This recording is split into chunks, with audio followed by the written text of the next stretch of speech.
Welcome to Rooted in Language. We're here to teach our the vowel chart class.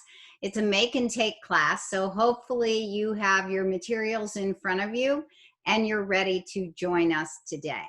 I'm Rita Savasco. I'm a speech language therapist as well as a reading and writing intervention specialist. And I'm Maura Krzyzanowski. I'm pretty much the same. I'm also a speech and language therapist. I am also specialized in reading and writing in the intervention that I do, but I don't have quite the years of experience that Rita has. I have several though. And we work with students who struggle with reading and writing, as well as students who just need help getting going on reading and writing. And we are here to share with you a key piece that we use in all of our instruction, primarily because vowels can be so confusing to us. They're difficult to hear, they're difficult to sort out, and welcome to the English language. There's a lot of different spellings for the same sounds. And all of that can be difficult to track and remember. To teach, to track, and remember. Would you agree, Mark? Yes, totally agree. Usually vowel struggle accounts for most, I would say many speech and language errors and most spelling errors. So that is why we're here today. We have a super awesome teaching tool for you that is not a one and done process. We'll teach it to you today like it is. Mm-hmm. We'll teach it to you. Not the way we want you to teach it to your children, right? And we'll try to make that clear as we're moving through today. I do want to say a couple housekeeping things. As I was noticing in the chat, many of you were saying hello from all over the place. Which is fun to see. We have some people, we even have someone in the UK, which is cool. Yeah. So someone else in Michigan, which is where I am. I do just want to say, though, I'm seeing a lot of people in the chat that are only chatting to all panelists, which means only Rita and I and Claire and Tracy can see what you've written. So what you want to do is near where you type your message, there's a little says to: and there's a little drop down. You want to make sure you select all panelists and attendees so that any question or comment or whatever you're typing throughout the class today can be viewed by anyone, unless you do have something secretive to say to one of us. It's much better for you to say it to everyone. It'll more likely get commented on if you do. Because Rita and I, for the most part, are going to be paying attention to the content and the teaching. Claire and Tracy will be helping to manage the chat. Here's Claire. I don't know if Tracy's going to turn on her video, but she's our other team member who can also occasionally help out with the chat. And then I had one other thing. I have made Tracy available to do that, so I'll work on that. She might not actually. Well, Claire introduces herself. Sorry. Oh yeah, I can say hi, but yes, I made Tracy a panelist, so she's good. You did. Oh. Yep. Oh, I can introduce. Yeah, so I'm Claire. I'm Claire Baker. I am a writing specialist and a tutor as well. So I work. I have training across working with kids who have dyslexia and other reading and writing difficulties, and I'm kind of in the same experience time as Maura, since we're basically the same age. But a few years of working with students and working with Rita and Maura and Tracy. So part of that. Anyone who's signed up for classes has been interacting with Claire. She is she's the doer of all things here at Rooted in Language. And I don't know if Tracy will get on and say hi. She probably didn't plan on that. She's probably wearing like pajamas or something. Yeah, right. Well, if she gets on and says hi. She did in the chat. She said, yes, I did. We just meant via video, Tracy. Yes. It's not a big deal. I did have one thought though. Last time we were able to, if you didn't have your video on, you weren't showing up on the screen for the recording. How did we do that? And can we do that again since we're recording this for? Yeah, that is still true. That's just personal on your computer, Maura. But oh, I see. Yep. Yeah. But it'll be true in the recording. So just so you know, as you are watching, if you are on gallery view, Maura and I will be in equal boxes on your screen.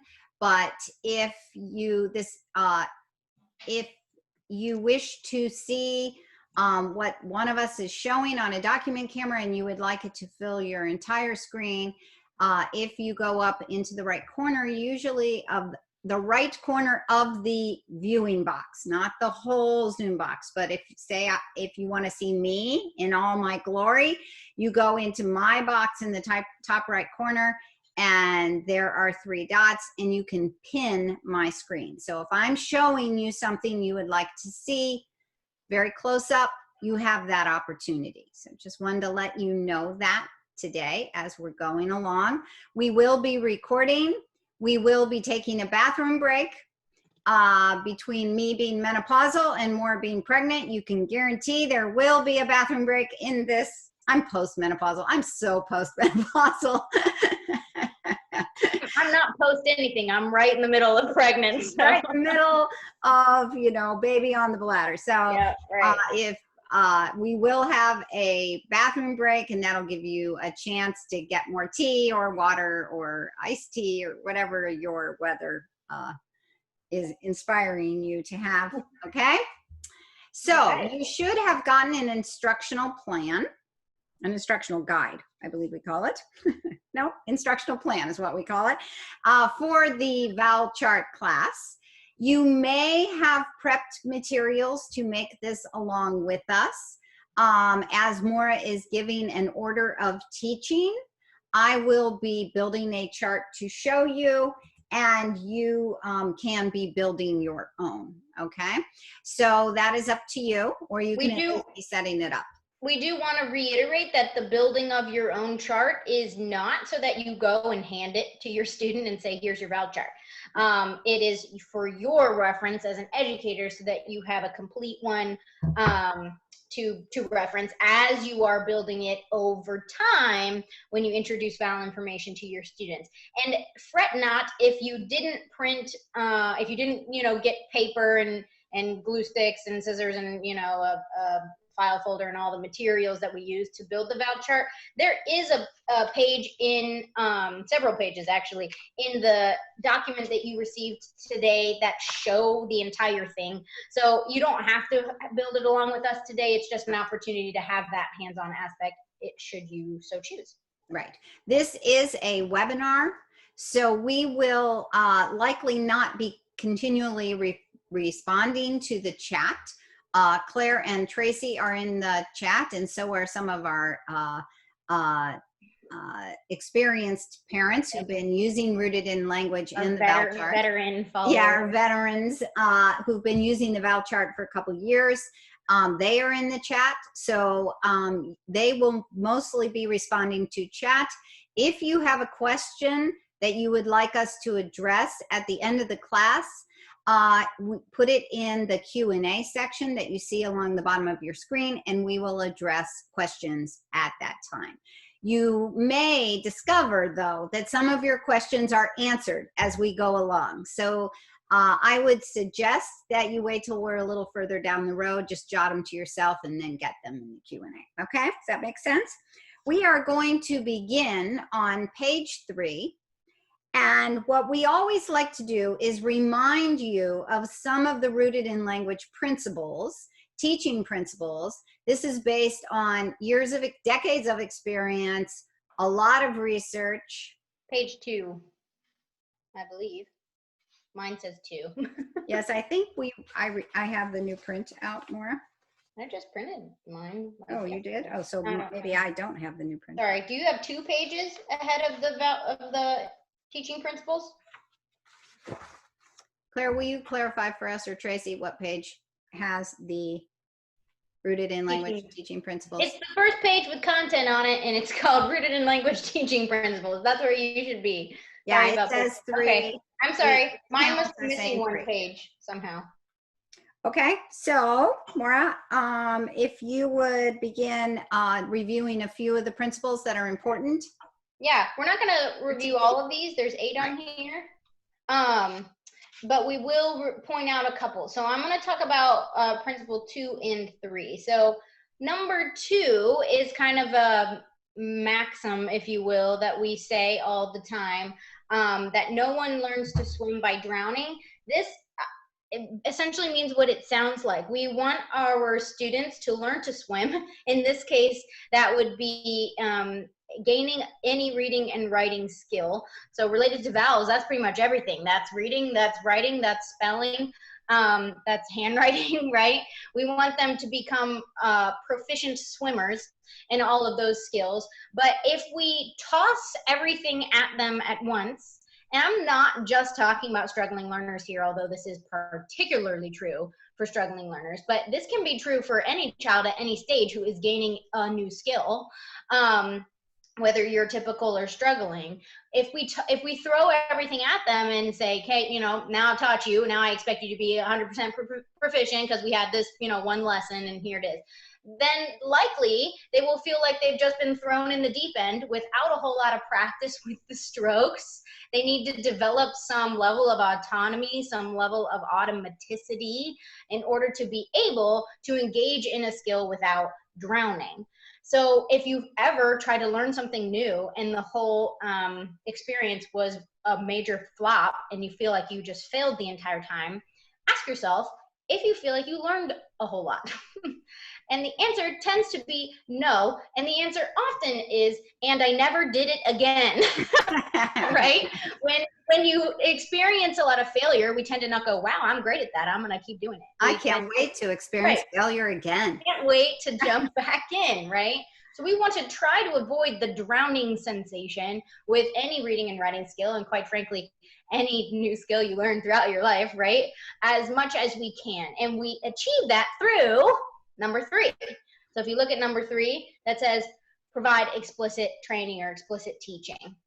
The more explicit and systematic we can be in how we teach these kinds of concepts to our students, the less they are likely to drown. Now, does that mean this sort of gets rid of the strugglers' struggles?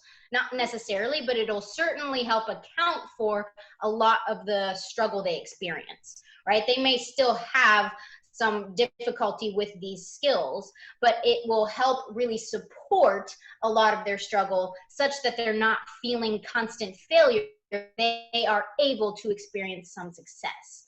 We want to try to teach through this. That's kind of number 1, I'm about to say it, teach to a level of success as much as we can, so that, you know, through experiencing success with something, if they have enough support, they've been explicitly taught in many multi-sensory ways, they get tons of practice, then they're much more likely to gain a skill and progress than if we throw tons at them at once, okay? So I want you to think, step away from the, you know, here's the handout, has everything on it, so you should be great.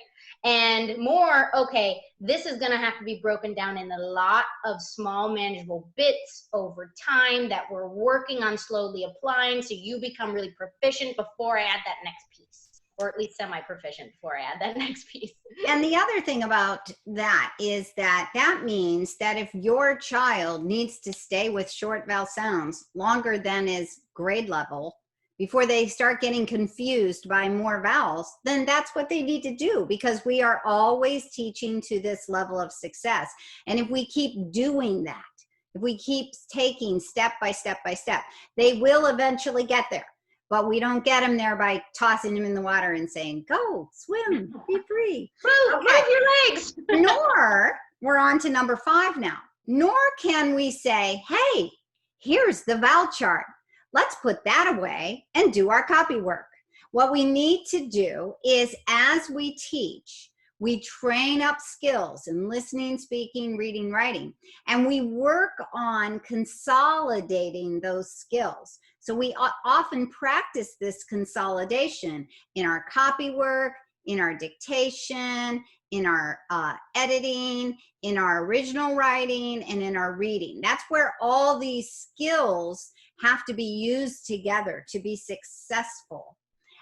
So teaching about vowels and the vowel chart, and teaching about vowels, holding the information on a vowel chart is useless if we're not using it while we teach. So we mostly show you more about how we use it in other classes, but today we're going to give you a real sense of the value of it and how we use Yes. it. And the last one, whoops, go ahead. I was just going to say, we don't want this to be something where, you know, you ask your child to get out their vowel chart and none of you can find it.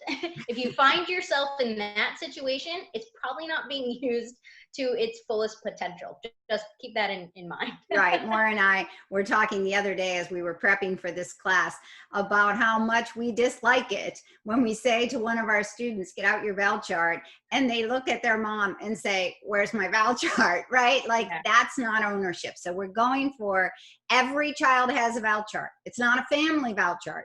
It's a child's vowel chart that sits in front of them. Okay. It is referenced and used often. Referenced and used often. And one of the reasons why we put these on file folders is because file folders sit up nicely in front of students who are working on various skills. So we have our charts. We want them to be used. We want every child to have one. And this builds into number 8. We constantly are building into this lifelong learning. We might see students, have seen some students literally from kindergarten through 12th grade. And sometimes someone will connect with me now and then when they're in college and ask for help on something. So let me tell you, those vowel charts, they get raggedy and they get remade. And they may become little references, or they might end up going online into a Google Doc that kids can pull up, but it's something that's a part of lifelong learning.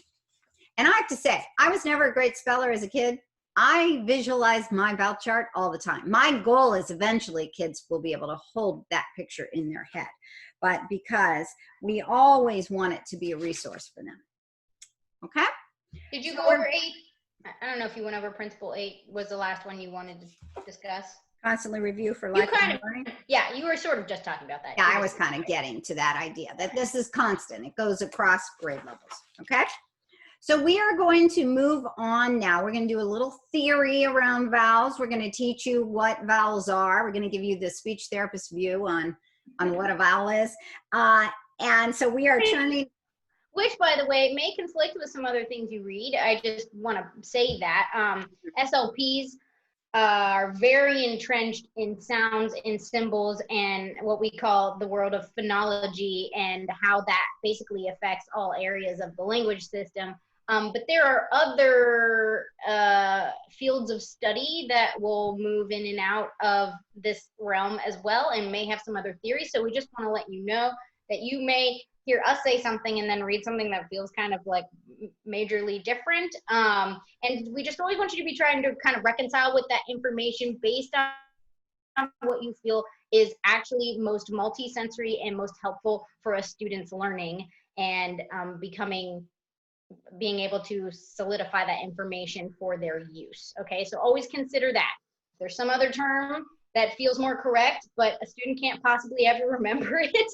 There's maybe a reason we're using the term, slider instead of diphthong or something like that. We just want to kind of tell you those kinds of things as we're moving through here today. Okay? Right. And as we teach, we're so used to using the kind of terminology that we find to be a little more sticky with kids, right, that even older kids, I will sometimes tell older kids, this is called this. Have you ever heard of it? 9 times out of 10, kids look at me. This is really called a diphthong. Have you ever heard of that? And they look at me and they're like, no.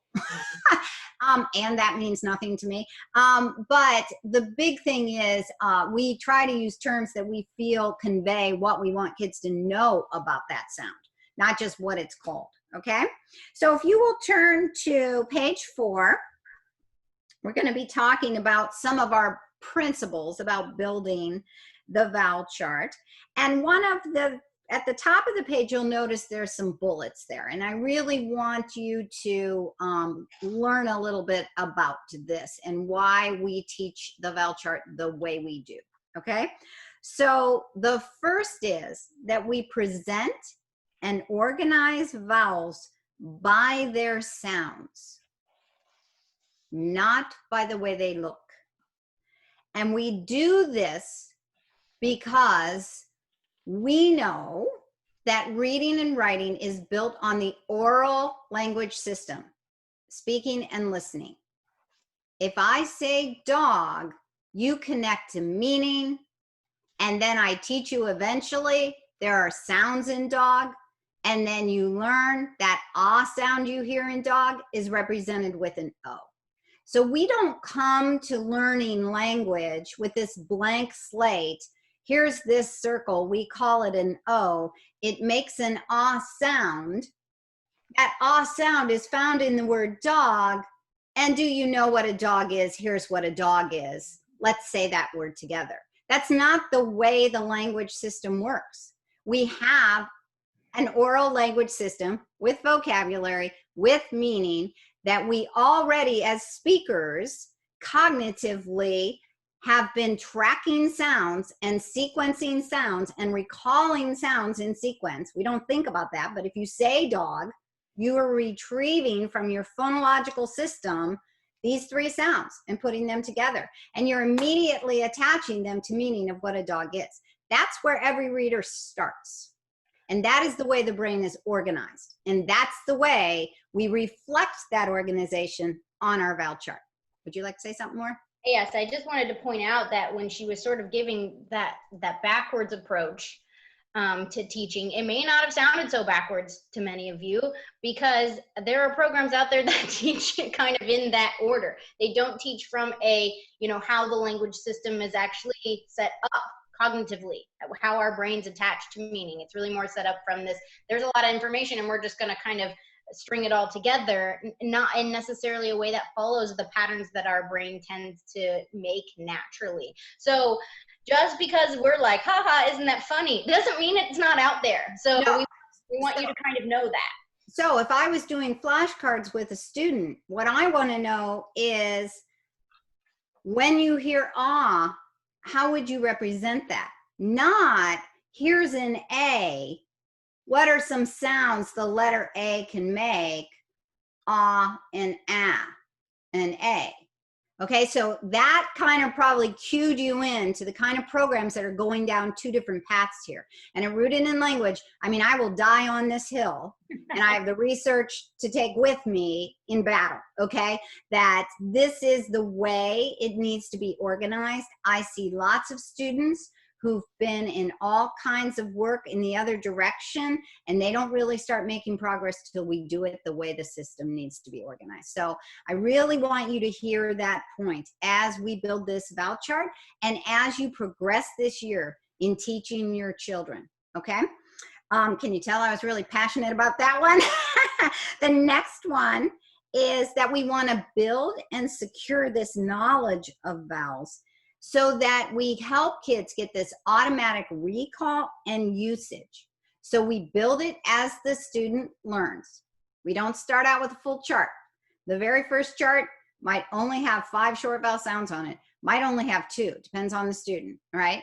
Okay, and here's one that gets missed. We review it daily till kids can hold on to it if it's only reviewed weekly, until kids can hold on to that information if it's only reviewed monthly.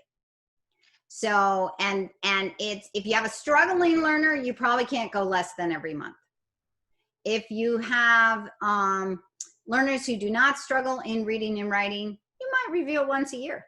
Yeah, if you have a struggling learner, it should at least be reviewed weekly. And, I'm saying that with grace. I know sometimes there will be weeks when you're busy and you forget, but the goal would be to be reviewing it at least weekly with a struggling. And we see this all the time. If you set it aside and you stop reviewing it, it's forgotten. So, and you know what? This is the way memory works. If you don't recall, if you're not actively recalling words, for example, then later they're difficult to recall. The more we have to recall, the better we become at recalling. That's the way memory works, okay? So the third one is you engage students in deep learning by charting their knowledge to support their own ownership and independence. So they build it, they create associations by using it. That's the definition of getting deep learning. I'm engaged, I'm active, I'm using it, I'm building connections, I'm gaining meaning from it. right? But then that other piece, I own it. It's mine. I know where it is. I know when I need to pull it out. And those, of course, are things we work on with all students over the years, but those are the goals, okay? I like to say, if they build it, skills will come. That's the goal. Okay. Okay, so looking halfway down that page, it says vowels can be difficult to discriminate and recall. Some of you may already be aware of this phenomenon. Some of you may have a very new learner. You're like looking to start teaching and you're not sure if it's going to be difficult for them to discriminate and recall yet. You'll see this is the principle we were just talking about a second ago, is the first line here: sort by sound first, then by spelling. Just be wary of programs that are like, here's all the spellings for this vowel or for this sound, you know, and I'm going to introduce them all to you at once. And now you have to be able to sort by the spelling before you are really that great at recalling the sound. Okay. We always move with sound first. Sound is your bucket into which we organize spellings. Okay. And that's, Rita has this little metaphor she likes to use where she says, imagine every sound is a drawer that contains spelling options. So do you want to tell your little drawer metaphor? Okay, if I sent you into your bedroom and I said, get a pair of pants, where would you go? This is hoping, this is when all the parents start cringing, because some kids will say, off my floor, right? The floor drawer. If your bedroom, if you put your clothes away, where would you go? And they would have, most of them have a drawer where they keep shorts or pants, or maybe a basket where they keep shorts or pants. Some people have shelves. There's a place, right? And they have a place, and then I say, what about your underwear? That gets a snicker. What about your socks? Okay. So I say, well, imagine now I've gone into your room and I have taken every piece of clothing that you have, and I've thrown them all in the middle of the floor, and I've tossed them all around, right? Now if I say, can you get your blue shorts? Now it's a lot harder. Before, when it was organized, you could go right to that drawer. You knew that's where the shorts were. You open the drawer, you see blue, you pull it out, easy. If everything is a jumbled mess, your ability to access and use what is desired is reduced. In fact, it probably wasn't even really stored at all if it's a jumbled mess. So we like to imagine, and we give this analogy to kids, that their brain has drawers for sounds. And in those drawers, each sound is a drawer. So I gave you the example of the sound ah. In my ah drawer, my short O drawer, I may have the letter O. I may have the letter A. I may have this O-U-G-H combination, like an ought. Okay. If you're from Britain, you might pronounce that slightly different than I do, or from Australia, or from a country where English is spoken, but it's not necessarily the primary language in the country, okay? Such as, say, India or Singapore, somewhere like that, that has English spoken quite a bit. And we'll talk about some dialect. Right, there are dialectical things, but for whatever sound you make, so I just want to clarify, whatever sound you would make in a word like dog, if it's more aw, whatever sound you produce, what is the spelling for that? You have a drawer for that. Okay. So I'm going to clarify, because I know there's often a lot of questions about this. So we organize by sound, meaning typically you're going to be teaching, this is this letter and it makes this sound. Now we have to introduce a letter with a sound, otherwise we're not giving them a symbol to attach it to. So the way this vowel chart will be organized here is the letter that you see on the chart is the most common way, likely the most common way that sound is spelled. So we kind of go with the biggest symbol that'll kind of be the best catch-all for that sound. But we use it to represent a sound. Okay, here's your letter and it makes this sound, and we're going to do a lot of practice with this sound. This is the sound. The sound is A, or long A, or maybe short A, whatever that. There's lots of different sounds. We'll be getting there. Okay. Then over time, we organize the other alternative spellings that can go in that sound drawer. Sound first, lots of practice with that sound, and over time, we organize spellings that also make that sound to go in that drawer. Okay, right. And that is the philosophy here. Right. So it's as though we're saying to the children, here's your bedroom. This is going to be your underwear drawer. This is going to be your socks drawer. This is going to be your shorts drawer. Now I'm going to hand you something, and after you know what the drawer is, then you can put it in that drawer. So first we have to establish what are the drawers. And so we have a symbol on our chart for the sound, okay? So the reason this gets tricky, and you'll see in the bullets below, and many of you, I'm like preaching to the choir here, you know it's tricky, that's why you signed up for this class. A single sound can be represented by multiple spellings. So you see the ow sound, you hear the ow sound, but it could be spelled O-U-O-W. In the ow drawer, we would have O-U-O-W. Then the other problem with the English language is a single spelling might represent multiple sounds. So the O-W in snow is a long O sound, but in cow is that ow sound. So this causes confusion for kids, especially kids who are relying on what words look like. And then I elaborate on that more in the next point. Kids who rely on visual memory, I'm just trying to puzzle out, what do I see? What might it be? They will begin to have a lot of confusion around this because they're not storing by sound.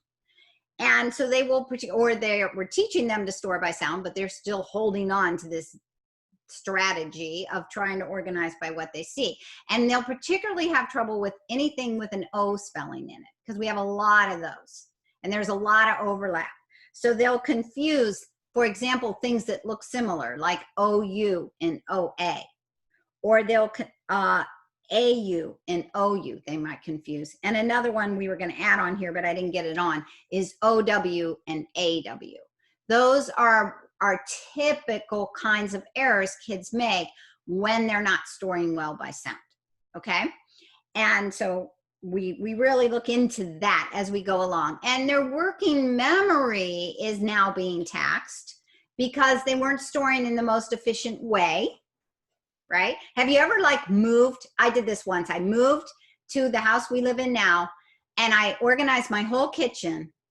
And 1 week later, I went on a week's vacation and I came back and I couldn't find anything. I just had not had enough experience. I really didn't get anything into long-term memory. And so when I tried to find things, I couldn't, right? And what you'll see when kids have this weakness where things really aren't getting solidly sorted, they're not getting stored very well, and they start retrieving in various ways. They might, instead of writing ER, they might write RE. And these are the kinds of things we see in our struggling learners because they're struggling to capture, store, retrieve. That's part of being a struggling learner. If you want to understand more about how we came upon these spellings, we address that more in our word study class. Oh, where the spellings came from, yes. Yeah. Alrighty. Flipping on to page 5. Okay, and that is still me, isn't it? Yep, still you. So the other thing that I want you to know on page 5 is that we do have a short vowel sounds song. That is how we teach our short vowel sounds to new learners. You might want to access that.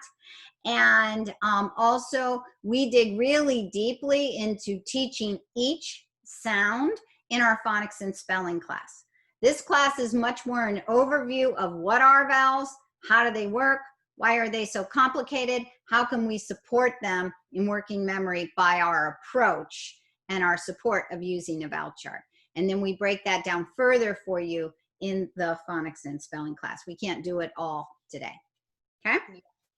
Yes, if you haven't noticed, you may have started to realize that there's a wealth of stuff in language arts. So we kind of use each class to try to help you get a deeper dive into some aspect of it. And today is all about vowels and our huge teaching tool, the vowel chart. So I'm halfway down this page, and I'm sorry, I got confused on my pages. So this is where I take over halfway down the page.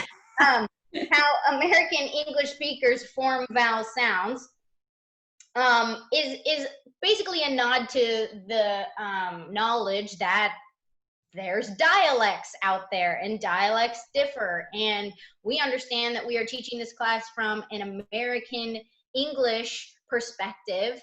Not only that, but a Midwestern American English perspective. And if you live anywhere else in the United States, you may have some subtle differences in how you pronounce a few things that we talk about today, especially if you're an English speaker. I'm assuming most people here are speaking English today, or this class might be a bit of a struggle for you today.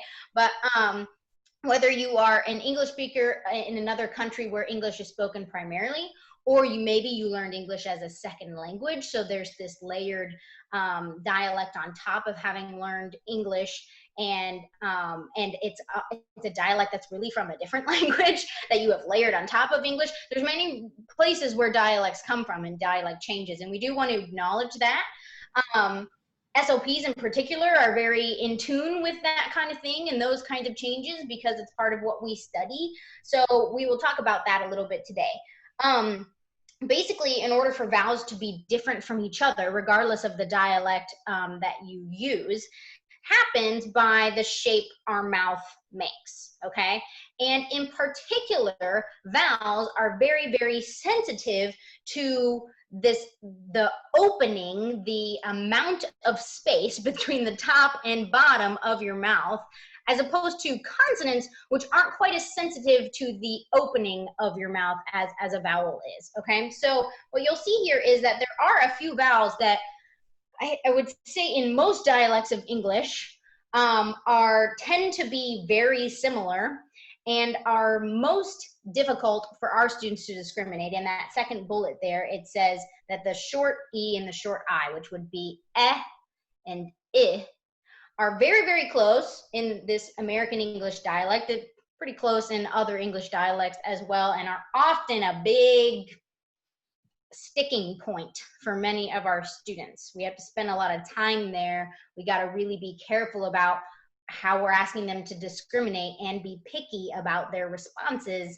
and not do the whole close enough, okay? Or else they will always struggle to discriminate between those two sounds. And when I say discriminate, I mean understand the difference between and be able to functionally hear a difference, spell that difference, read that difference, etc. Okay. I kind of skipped over the first bullet, which was about how vowels differ by resonance and acoustic features. That really ties in with what the shape of your mouth is, how much space you have open or closed, and what the different articulators, those are the things that are listed in the third bullet, the jaw, the tongue, the lips.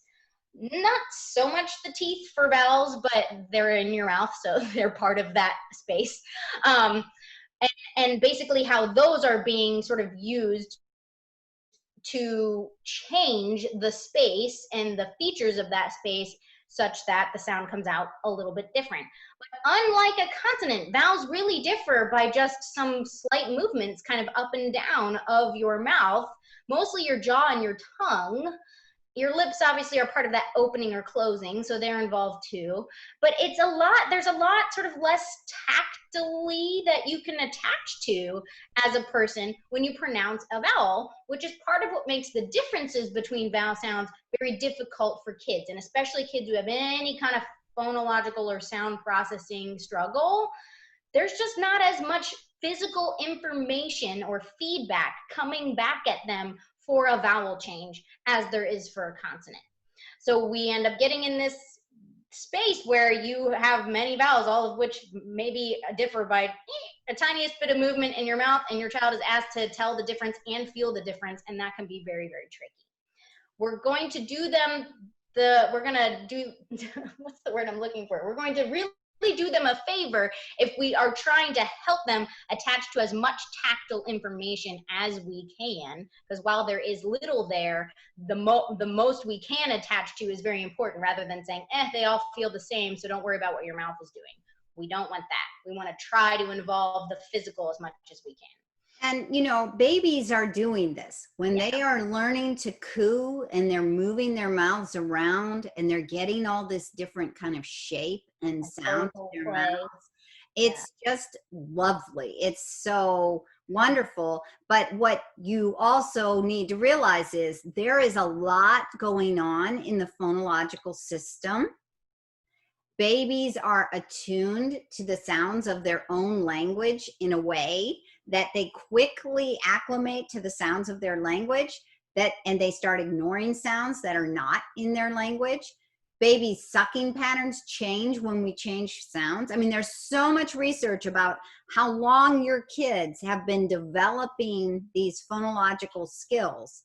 And if they're weaker, if their underlying skills are weaker, they're going to have difficulty discriminating things like the short E and short I, which are acoustically very close. When you analyze those two sounds, they're acoustically very close. And you will see as we mess with this with you that the shape of our mouth, the sounds that are closest together in shape are the ones that your child might be the most likely to have difficulty discriminating. If they're going to have trouble, it'll be likely between these ones that are pretty close together. And then you'll see it says English pronunciation depends on dialect, which I kind of actually discussed a little bit first. But I do want to point out that it says linguists use IPA symbols, that's that first bullet under the dialects header, to represent dialect specific pronunciation. If you've never heard of IPA, it's a chart of symbols that represents the sounds that are used in English. Well, actually the sounds that are used in language. And it's called the International Phonetic Alphabet, which is what IPA stands for. And there are symbols, some of which looks like letters we use and some of which don't, that represent pretty much all the shapes our mouth can make. And both vowels and consonants are on it. I think today we only included vowel IPA information for you. But linguists and speech therapists will use IPA to help us make note about sounds that we're hearing and sounds that are happening in a way that is universal to anyone who looks at it and can understand what the pronunciation of that must have sounded like. Okay, so that's kind of why these symbols exist, so that it helps us track sound information in a way that is accessible to any speaker of any language. Okay. I'm going to have you switch on to page 6, which is where you get our first bit of chart looking information here. This is not the vowel chart, but it is a chart for you, the educator, to look at to get an idea of, I'll hold it up just so you know what I'm looking at. It's your page that looks like this. It gives you a sense of kind of what we were just talking about with a lot of words, and here you see it a bit more visually. The parts of the tongue that are involved in the speech sounds that we make, and what we've included here are pretty much the English vowels and where they are kind of housed in the mouth. So if you look at it, this is kind of, you've got these two directions happening here. Across the top, it says front, central, back. So in your oral cavity, otherwise known as your mouth space, right? You have stuff that can happen kind of in the front of your mouth, sort of in the midsection, and sort of more towards the back of your mouth. And then you'll see on the vertical axis, you have what we call tongue height. And your tongue in your oral cavity can be positioned high, kind of mid, or kind of low. And that's a little easier for you to sort of see. Like, I have a tongue that's sort of up towards the roof of my mouth, kind of hanging out in the middle, really low on the bottom, okay? And many discrete movements in between. Those are just sort of the biggies, right? Top, middle, bottom, okay? And basically, your tongue is incredible. It has this ability to be sort of front and sort of mid and a little bit low, and then the back of it's kind of up and the front's a little down. Like, we do so much with the tongue.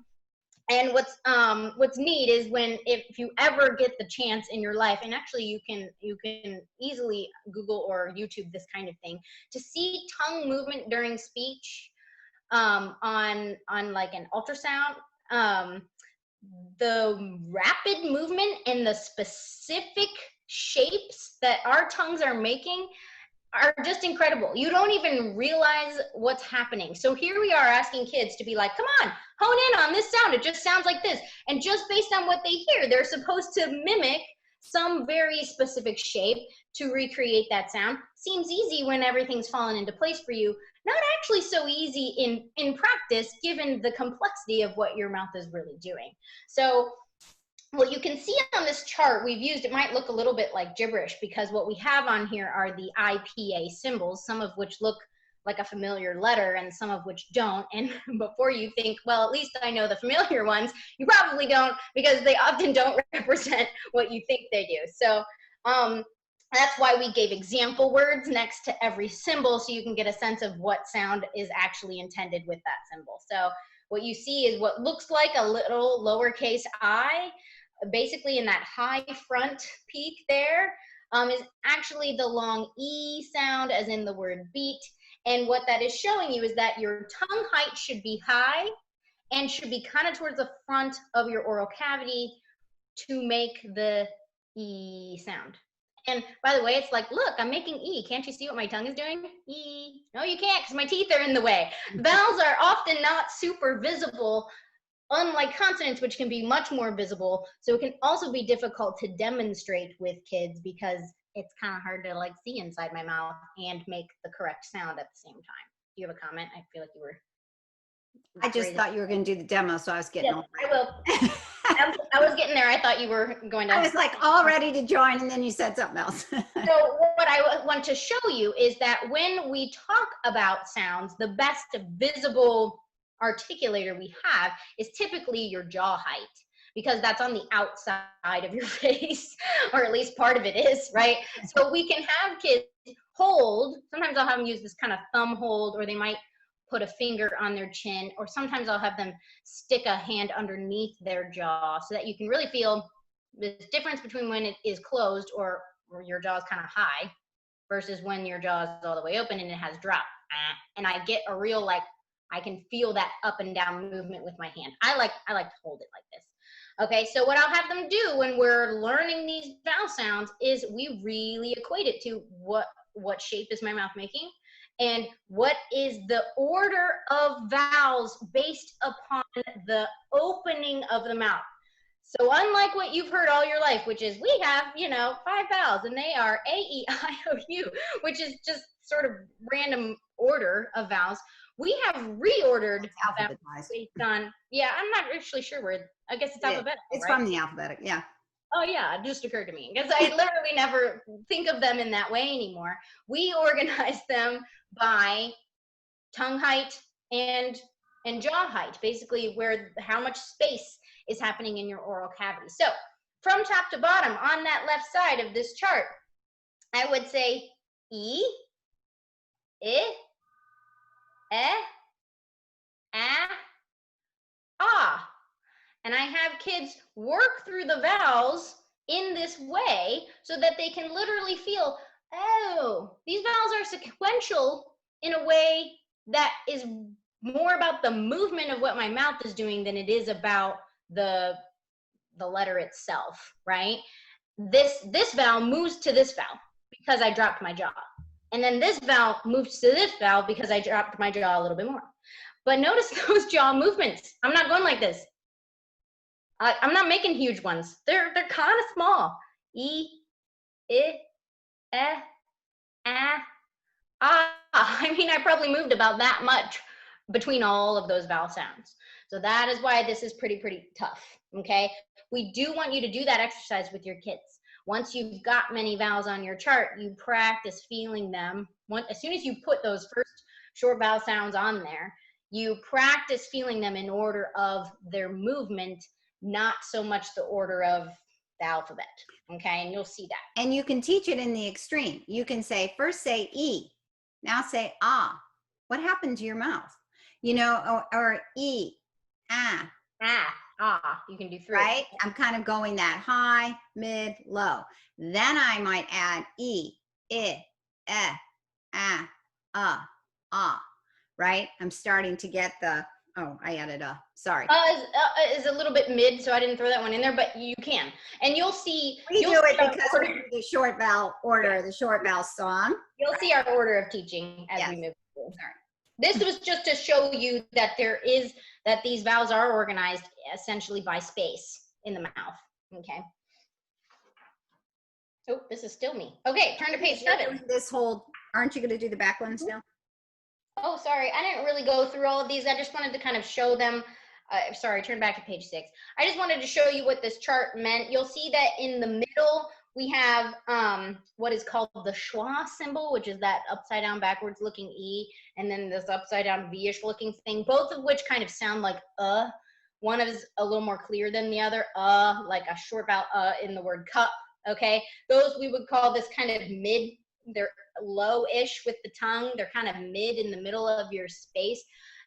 In terms of what your jaw is doing, you can evaluate that and sort of slide it in to the top to bottom practice as Rita right did. Where that space is. That's where exactly kind of slide it in. Yeah, exactly. In that and that's space. the order we teach the short vowel song in. That's the order we teach it to the kids. Okay. Yeah. So if you're paying attention on your chart, it'll go in that order. If you're paying attention to the vertical axis, that's where that vowel would essentially slot in when you're working on jaw movement, because it is the most visible articulator we can see from the outside, okay? And then those back vowels are a lot of those rounded vowels. So they take place kind of in the back of the oral cavity, but they can still go high, mid, low in terms of what your tongue is doing. So I've got two things I'm talking about here. The whole space, which is the oral cavity, and is that front, mid, or back, versus the tongue, which is operating within your oral cavity, and is that high, mid, or low, okay? So words like, or sounds like ooh versus oh, ah, and ah. That's ah. Sorry, I didn't say that very well, okay? So ooh, oh, ah, you can see there was still this high-low movement by looking at my jaw, but your tongue in the space and where your tongue is inside is going to be different than where your space is for those vowels that happen in the front, okay? Because all of these are happening in the back, more so, the back of the oral cavity. And when I say back, I don't mean like way in your throat. I'm still talking about your mouth, so it may not feel like it's moved super far back, but it has a little bit in order for those sounds to be different. And then I want you to notice when I was showing the extremes for kids to really hear, and I went E, ah, right? When we teach those short vowel sounds, you'll notice what's coming in our teaching order is one of the next ones we do is ooh. So we kind of get this triangulation going, right? We have this E and ah, open all the way, E, closed all the way front, ah, open all the way, ooh, to the back, and now everything's as round as it gets. So that's the last feature I wanted to point out, that this chart doesn't discuss so much, but it's lip involvement. And for all those back ones, all of the back ones, it says we have the word rounded there, which essentially means your lips are playing a big part here because they are really helping round the shape of the mouth, and sort of the level of roundedness is playing a huge part in what sound we then hear, right? Ooh, super round. A little less round. Oh, even less round than that. Oh, okay, now I'm dropping. I'm still rounded, but I'm not super rounded. I'm like mid-rounded, and my jaw is dropped a lot more. And then it's like what the dentist tells you to do when it wants to see inside your mouth, right? So and the movement with the others too, just so you know. When I took my phonetics class, my phonological skills are not as strong as I would like them to be. I had a difficult time hearing the difference between the short O, ah, and the ah that is in the word saw. I could produce it, but to really discriminate it and write the right IPA symbol, and of course, you have to realize that we had to listen to kids who had articulation errors, and we had to be able to translate those errors into these symbols, and I'd be thinking, is that ah or ah? And it wasn't really till I started thinking, ah, short, my mouth is just in this kind of open position. Relax. Ah, I start to round.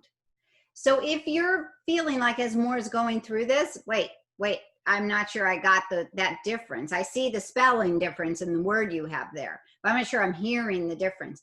That's where the feeling helps you. Ah, ah.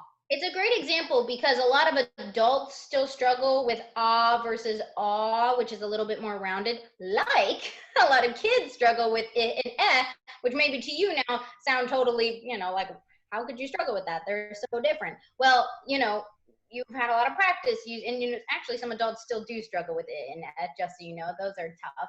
But that's a great example because really our best tool to help kids discriminate between any of these junctions, often anywhere between two vowels that are next to each other on this chart, you could have some struggle because they're sort of barely different. There's one tiny movement that was made to change them. I have a lot of kids who struggle with because that's such a subtle rounding. It's like a little broader rounded than ooh, and they kind of always go to ooh and can kind of never find the okay, so it can kind of happen anywhere between these junctions on the chart, but your best tool is to help them feel as much as they can, because the feeling is the difference. The sound is part of it. We're helping them attach a sound to a feeling, and the feeling is what's going to help them make a strong connection to the difference in that sound.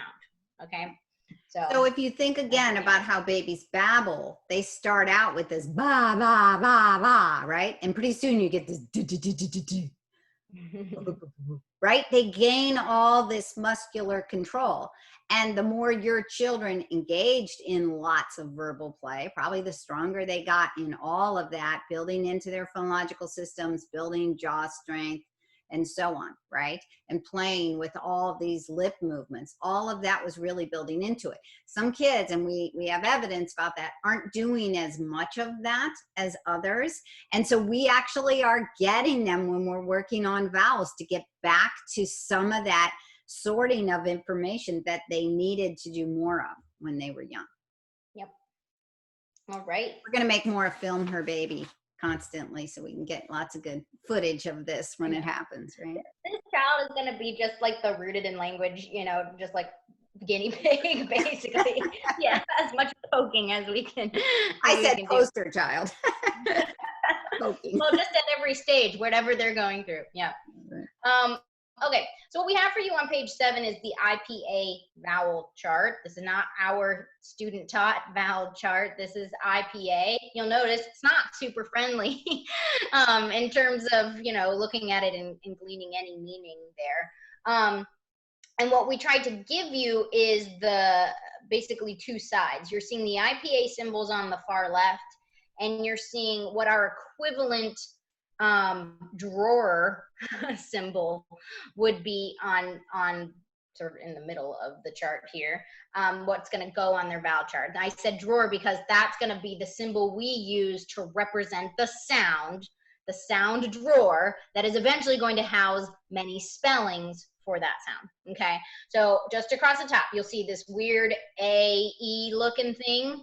That's the IPA symbol for A, which we represent with a regular print letter A that you'd see in our alphabet.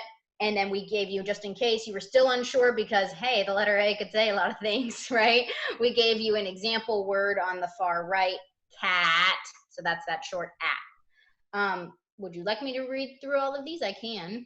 The only thing I was going to comment here is one of the reasons we chose to represent long vowel sounds with an E rather than that long vowel symbol that you'll see in some programs. Oh, the line. Yes, we use the silent E in the symbol because that whole notion of that a silent E can create a vowel team, or sometimes it splits off, and we call that a broken vowel team. We teach how we kind of go through that in our phonics and spelling class. We really want kids to hold that together as a concept. And most new learners, novice readers who get to the long vowel sounds do it first through silent E. And they get to this open syllable you know, E by itself, A by itself in syllables. They get to that spelling a little further down the road. Okay. So we represent it the way it's taught in also a order of what makes sense as we're teaching our kids too. So that's the only one you might kind of look at, like AE, seriously? You might mention more. Why do we have A dash either? Yeah, I'll take you through a couple of the just Weird ones looking you might have a question about. Right. So yeah, so the it looks like a regular E, that's the IPA symbol. It says A because actually in many Romance languages that would be the letter that would be used.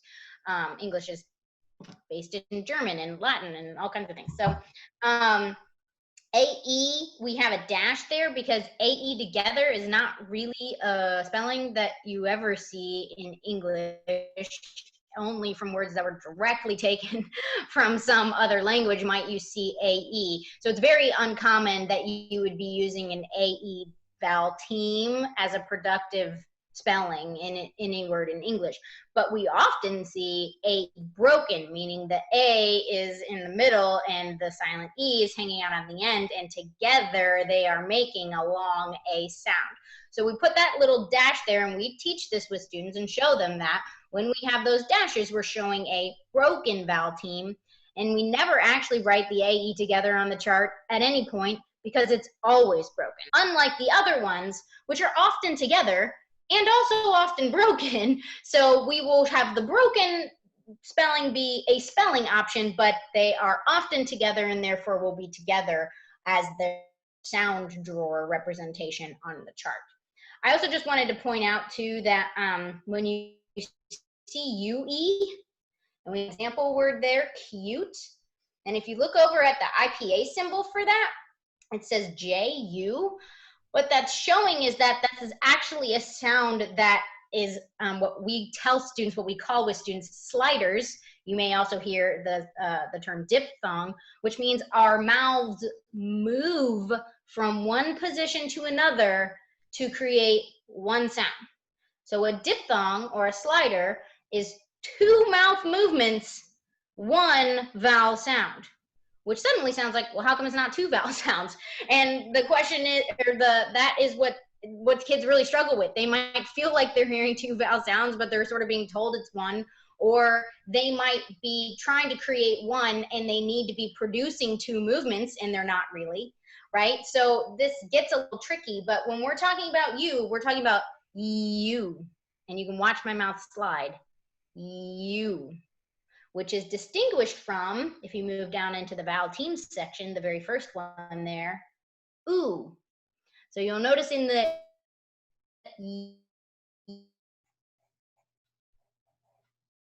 Oops, more froze on us. U sound, we start really wide.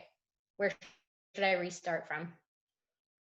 You were just demonstrating the U sound. Would you start that again? Sure. So when I say the long U sound, you can watch my mouth slide from wide to round. U.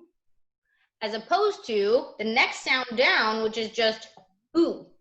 I don't slide at all. It's one sound, one movement, as opposed to one sound, two movements, you.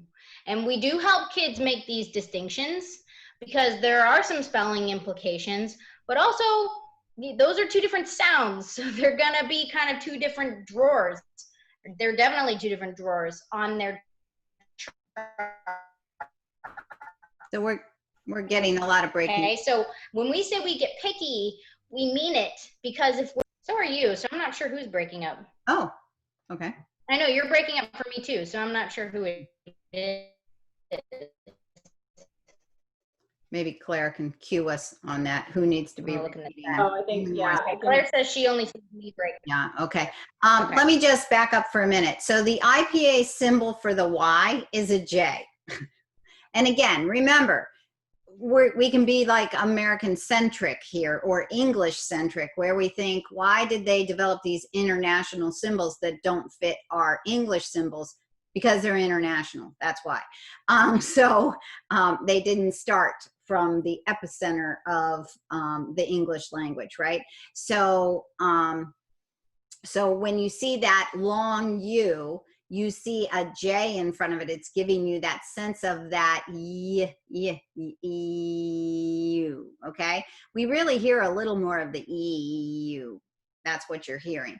But kids will confuse, I heard a U sound versus I heard the word you. Would you like some ice cream, right? So kids can have those difficulties because they're hearing that Y in there. They're not sure what to do. They go to spell the word use and they start with a Y, right? So that can be confusing. I also want to back up for a minute. I think our word choices here have thrown some people off. We don't see A, E together commonly in English words in spelling as a team in the middle of a word. We only see it broken where the E is a silent E that goes after a consonant. However, the IE we do see together. We see it as in the word pie. And the UE we do see together. We see it as in the word Q. So if you want to write those beside kite, write the word pie. And beside cute for the long U, write the word Q. Because we do have those together as teams, okay? Yeah, I just wanted to throw in words that kind of threw you off there. Sorry about that, Claire. No, you're fine. No, I just wanted to throw in that I think this page is a huge overview page, and it can be tough. I think one of the best places that like our spelling example and the whole like sound drawer thing will really solidify once we're actually building the chart. There's a lot of like overview conversation and knowledge that we want to give you kind of pre-building the chart, and sometimes that can actually feel a little bit more confusing than when you're physically building it. So I think a lot of that, like, wait a minute, why is this spelling example? I'm not sure about this. I'm a little nervous about it. Gets smoothed out once we're actually constructing the chart. Right. And what we are teaching you here is our order of teaching and based on that order of teaching and what we find is the most sticky for kids. That's why we've picked some of the symbols that you see here. Okay. And that can create some difficulty between oo and Unfortunately, both oo and the most common spellings are two O's. So, and even when you look at the symbols for it, it's not really that helpful, you know? And if you look at the dictionary symbols between the two, it's not very helpful either. You have to kind of remember which one's which. They both look so similar. So, so using other symbols didn't really help a lot. And so what we do is we put little eyeballs in there to go with the word look. And actually, I don't know why we don't have that as our word choice there, because that's why we do it. We say it's the you hear and look. And the idea of giving it eyeballs actually came from our students. They liked that. It helped them remember it, that it was not oo. And they put eyeballs in the O's. And that's why we do it. So you probably are looking at that thinking, what the heck are they doing that for, right? Can we do a quick internet check just from people in the chat? Is my internet improved right now? Can you see and hear me okay? Because I just switched, which is why I went out for a second. You do. Yeah. Mm-hmm. So my husband told me he didn't have any Zoom meetings today, and I can hear him online screaming right now downstairs, which I think is part of my problem. So he's gonna get some talking later. He doesn't even know it yet. Probably. Okay. I have switched, so hopefully it's better, but let me know if it happens again. Okay. All right. So I'm thinking that's heavy stuff we just did, and we are about to tell you another heavy thing. So I'm thinking this is a good time for a bathroom break. Maura can both go to the bathroom and yell at her husband at the same time. Everyone else can go to the bathroom and get some tea. Two birds with one stone. That's right. Yeah, it'll be great. And for everyone else, we are going to take a 10-minute break and we will be back. I have that it is 2:09. So we'll be back right around 2:19, ready to roll at 2:20. Does that sound good? Okay, sounds good. All right.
We're a few minutes early, but we'll be on our way back. I don't know why it said Maura Krzyzanowski is talking at the top of my screen. Can you still hear me okay? Am I like still I hear coming you through? fine. All right. I will be right back on in a second. Mm-hmm.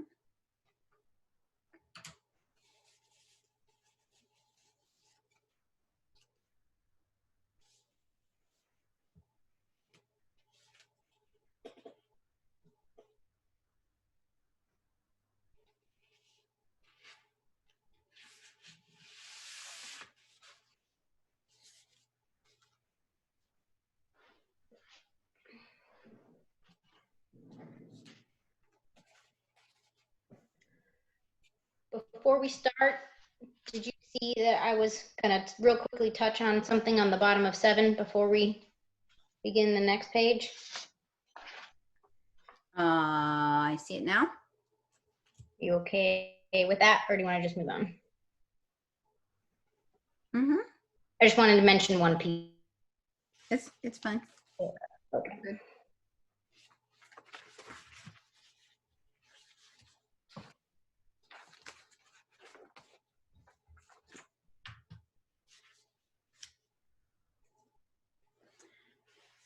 So yes, you are a bit laggy again. Did you see that? We're kind of lagging.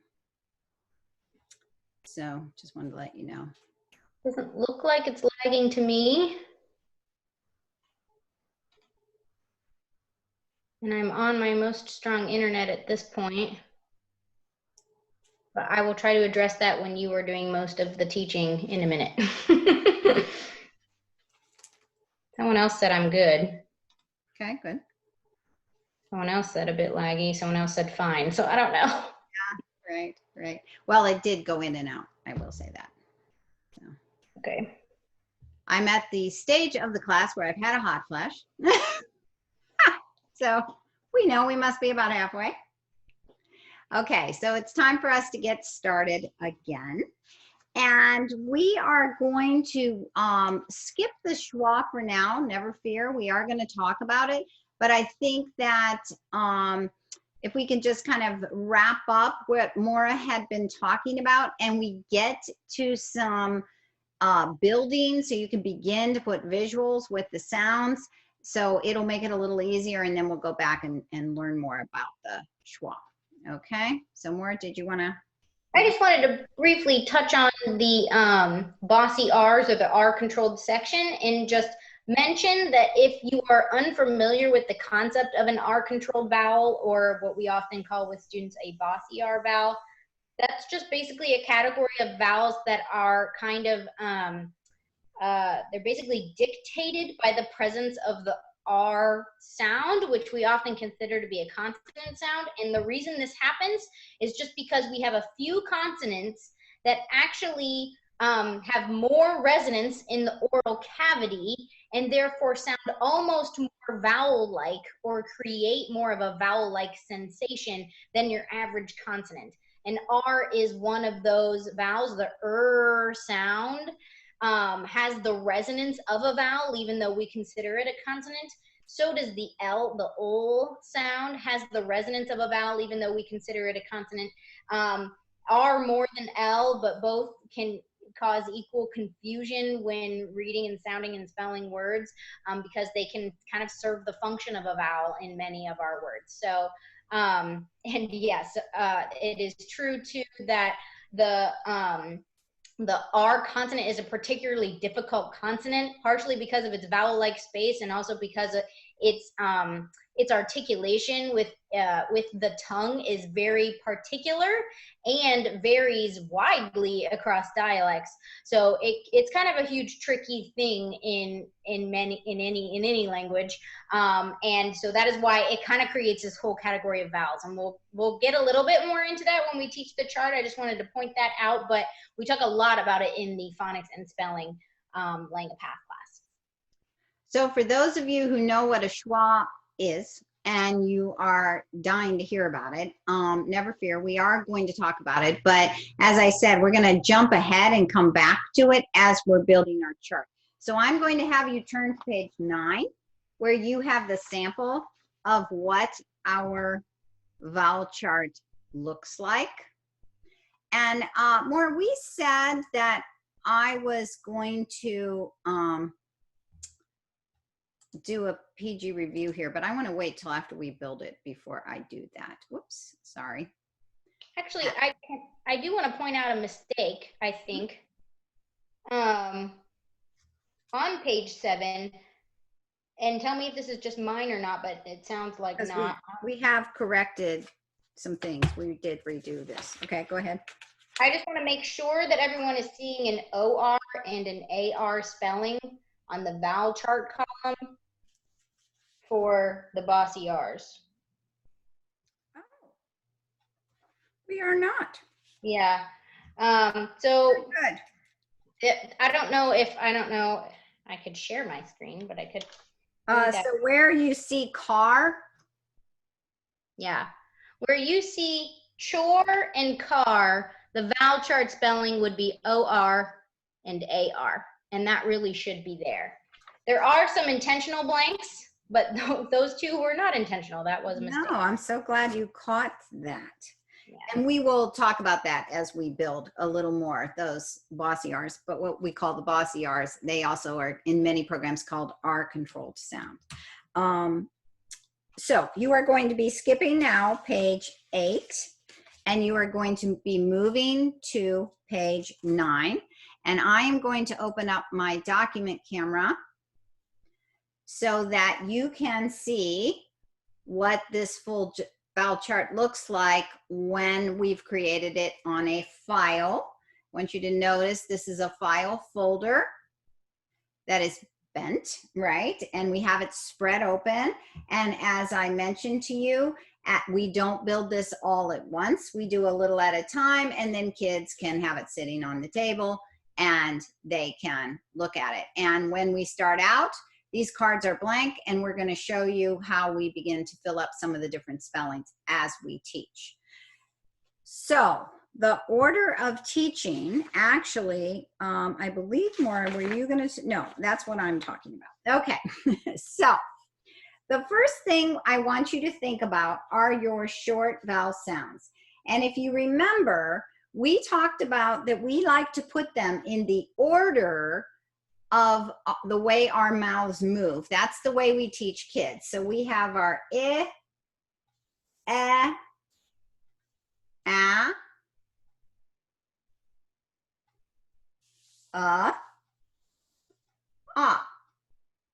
Okay, so if you have cut out your cards and you are building, I'm just going to do these because I show this again and again. I'm just going to use tape. We have our ah. We don't put any cards where the fold is because, of course, I've made that mistake in the past and glued cards on the fold, and then it won't fold. So, you know, we've made every mistake known to man, of course. So we have our short vowel sounds, and we show these to kids based on the way our mouths move. You will notice that there had been a long A inserted in where our mouths moved down that one chart that showed the tongue height. But we have taken out that long A because we are just teaching on short vowel sounds. And when this is the very first thing we teach on. And what I want you to also look at is the information on page 10. So Maura, you're kind of talking about a lot of this too. Am I right or wrong on that? This is your page. Yes, but you're on page 9, right? You are talking also about page 10. And then I want you to notice that I also had talked about that once we teach these short vowel sounds, that often the next thing we like to teach kids is the ooh. No matter whether they're old, young, a child who comes to me who's 16 years old and is having struggles with reading and spelling, I start with short vowel sounds. And the next thing I would possibly teach them is what we call a vowel team. And that vowel team I would teach is the one that is so easy for kids to hear. The ooh, they can hear it, they can spell it. And if you notice, you might be guessing that I'm going to place that vowel team and teach them that we call this a vowel team, 2 letters working together as a team to make one sound. And I'm going to have it in line with my short U because I'm going to be adding a long U. And as Maura already has demonstrated, the long U is a diphthong that lands on the sound oo. And we know this about kids. We know our struggling learners have trouble with it. We have set up the chart with all of this in mind. I want to point something out about color here. If you're sitting here thinking, oh, dang it, my colors don't match their colors.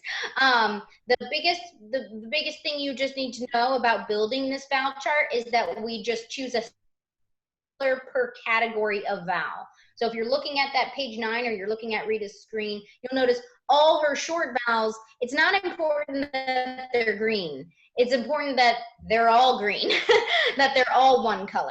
So they could be all orange or all pink or all whatever. So your colors can be different, and I tend to achieve that by just printing each vowel page on a different color of what do you call this, cardstock, colored cardstock, and kids can, you know, choose their own colors if you want.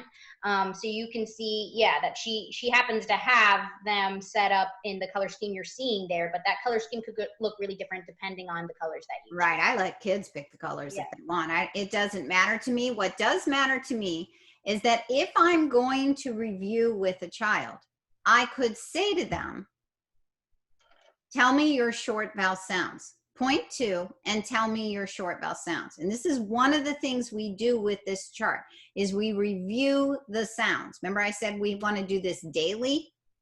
So I might say, point and say all your short vowel sounds. The color being the same has cued them into organizing this.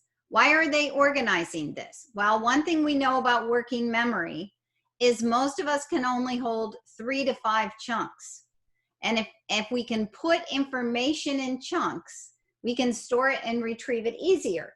So everything is planned out about this. Nothing is wasted here. So we have a chunk of information that is short vowel sounds. So if I say, tell me your short vowel sounds, in the beginning, this might be the only thing the child has on their chart. So they tell me, and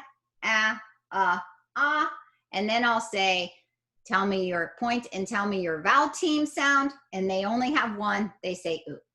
Okay? Can I just point out one last kind of housekeeping thing as she's building is that you'll notice that the file folder is a very different color from the rest of the vowels, so you just want to make sure that's the case so that all of these vowel categories really stick out. That's just a nice visual thing. You can see my chart on here. I have slightly different color variations. It doesn't matter. Yeah, it doesn't matter. And again, this is kind of the way we let kids express themselves, right? It's not much, but it's a little. Yes, and I do realize that colored cardstock costs some money, but honestly, it's worth it. And you'll be using it again and again over the years as you're rebuilding charts. These things get lost, they get torn, you know, whatever happens. And anytime that happens, just think, oh, well, I guess we're going to have a good review lesson and rebuild the chart. And so that's what we do all the time. Okay. So Maura, do you want to pick up on how we teach in the order? And I will build on the document camera as you go through page 10. Does that sound okay to you? Sure. So what you're seeing on page 10 is, so page 9 is an overview of what the whole chart looks like. Rita's going to kind of build it in real time here. Yep, there's a whole one for you to see on the screen. So you get that visual for you on page 9 as well. It's a nice reference page. Page 10 is another page, just so you know. I have page 10 printed off in color. I know I print a lot of things in black and white and therefore don't know what you guys are talking about when you refer to colors, but I print that in color and I have it posted on my wall, like in whatever your educator space is. I like to stick that up there too for some reference as I'm moving through teaching vowels with my different students. Can I just clarify something? So the only reason I taped instead of gluing is because I teach this class once a year and I reuse these manipulatives to teach you. But if this was your student's chart, it would get glued on. Okay. Yeah. Glue sticks are I best. also like double back tape. Kids love double back tape.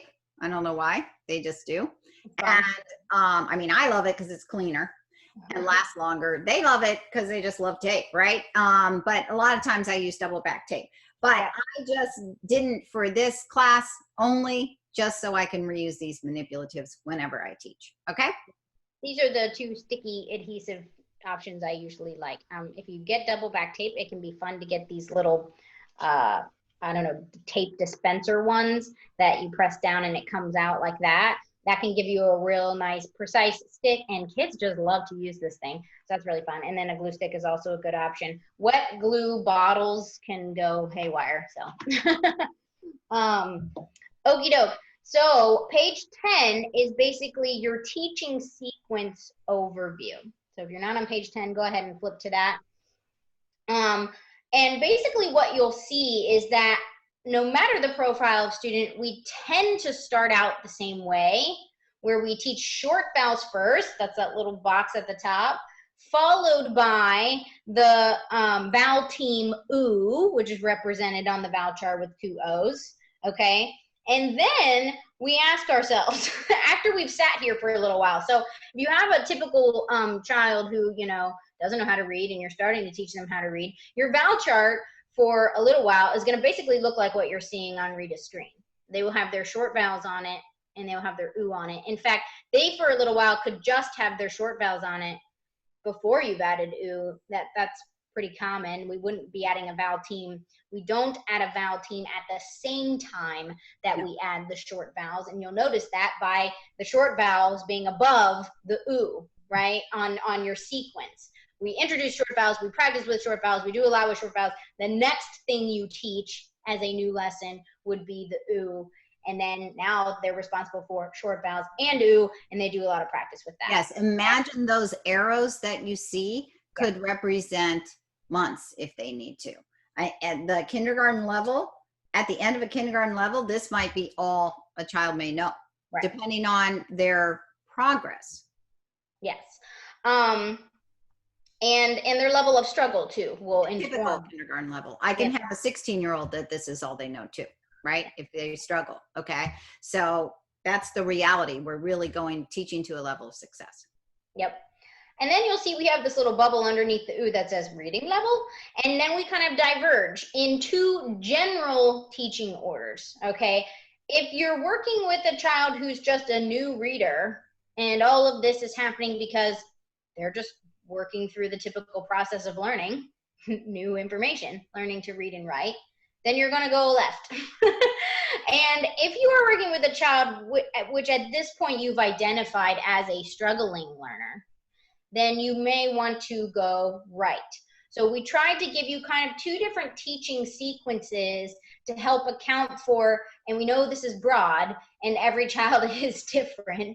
So you may end up making some slightly different decisions based on what we have on here. But in general, the way I would teach a typical learner but new learner is going to look like the sequence you see on the left. The way I would teach a new or not but struggling learner is going to look like the sequence you'd see on the right. Okay, so what Rita, we're following the struggling learner path, it looks like. So actually, no, it's kind of almost the same at this point. Yeah, no, it's fine. No, Okay. fine. Basically, either way, I started building. Yeah, either way, you'll notice we tend to, after OO, put those introduce the bossy R's. We call them bossy R's. Linguists will call them R-controlled. It's the same thing. If you have an older student, I might say R-controlled if they think bossy R sounds dumb or something like that, but we like bossy R's. It's because the R bosses that vowel sound. It's like taking over. So it's kind of a nice little term that kids remember. Basically, if they're a new learner, I wouldn't introduce all the bossy R's at once. I'd probably be just doing the ers, which we spell 3 different ways. This is one way you may think, wait a second, I feel like you're breaking your rule about sound over spelling. The reason this card gets put on and it has 3 spellings on it, but it's only one sound, is because essentially the ER, IR, and UR take up about an equal amount of frequency not quite, but almost, within our language in terms of how you see the sound represented. So from the very start, we put all three of those on there and have them treat this like it's one sound, but we want them to be very used to seeing those three versions just because they're all over the place. It's unlikely that, you know, if they're reading new readers, they're only going to be seeing ER. They might also see IR and UR. So what we have them do, though, is move through that card by pointing to all three and saying every time to solidify that idea. So when they are pointing to their chart, it's ah. You could go down to next, and then they'd have to go over and say You have to say it 3 times. Right. And just to be clear, this is not the same as the frequency of the ER suffix use, like in teach, teacher. We're talking in base words. In fact, the ER doesn't occur very often in base words in early readers. You have her and term. Yeah, you don't see it very often. You see bird and you see burn or turn. You see those quite often. But ER still has to be on there because we know it is also a very frequent spelling for In fact, possibly the most frequent, just maybe not so much at the early stage. So that's kind of why that ended up being the way it is. We have 2 more boss ERs that if they are a struggling learner, we also would introduce. If they're a new learner, we just introduce it next. It's just not at the same time necessarily. Right. So we might spend a whole month on these and then do this for a couple weeks and then do that for a couple weeks. Very good point. Yeah. Whereas when we say struggling learner, you'll notice like the reason it says or are all together under the struggling learner one is because if you have an older struggling learner, they may be able to handle you doing all of the boss ERs kind of together. But typically I do at least tend to have a little bit of space between introducing the ER, IR, UR, and then the OR and AR. So especially if you have a struggling learner who is also new, you're going to do it kind of more like the new side. Right. So the struggling learner may come to us when they're older. You might be engaging with a student that has already been exposed to this. They actually are a little better at remembering these two than they are this one.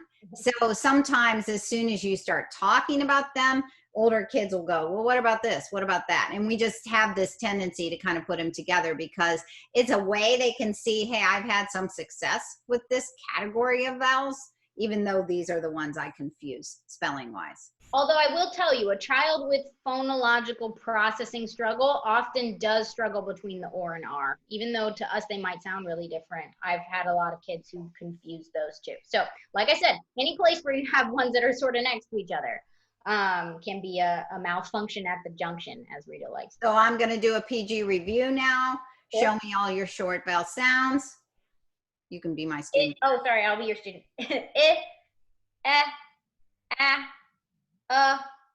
Ah. Show me your bossy R's. Sorry. Wrong way. Oh, that's okay. Or,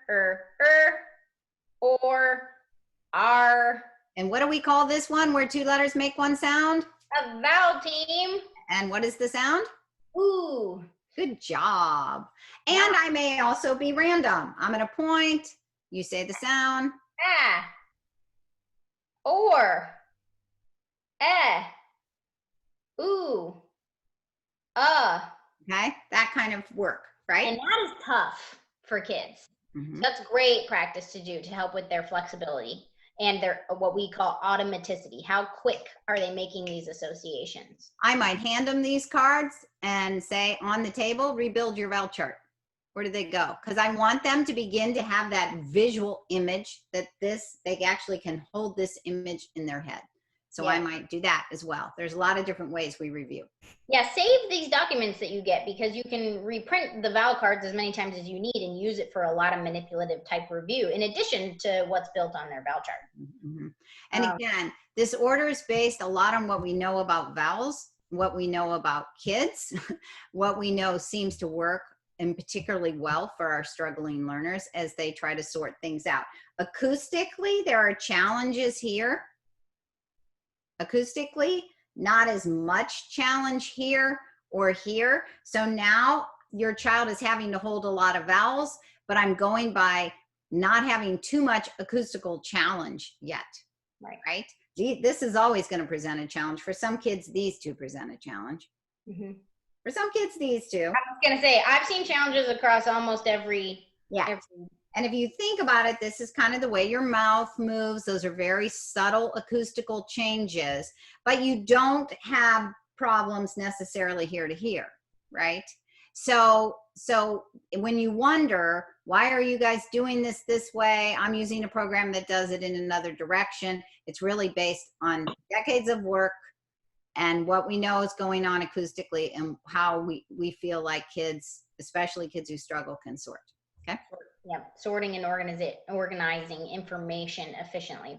Right. You'll notice next, if you have a struggling learner, we teach long vowel sounds. Next, if you have a new learner, we tend to teach long vowel sounds. So I'm going to show you that one next. Okay, so it tends to be our next big category that we teach regardless of struggler or new, the longs.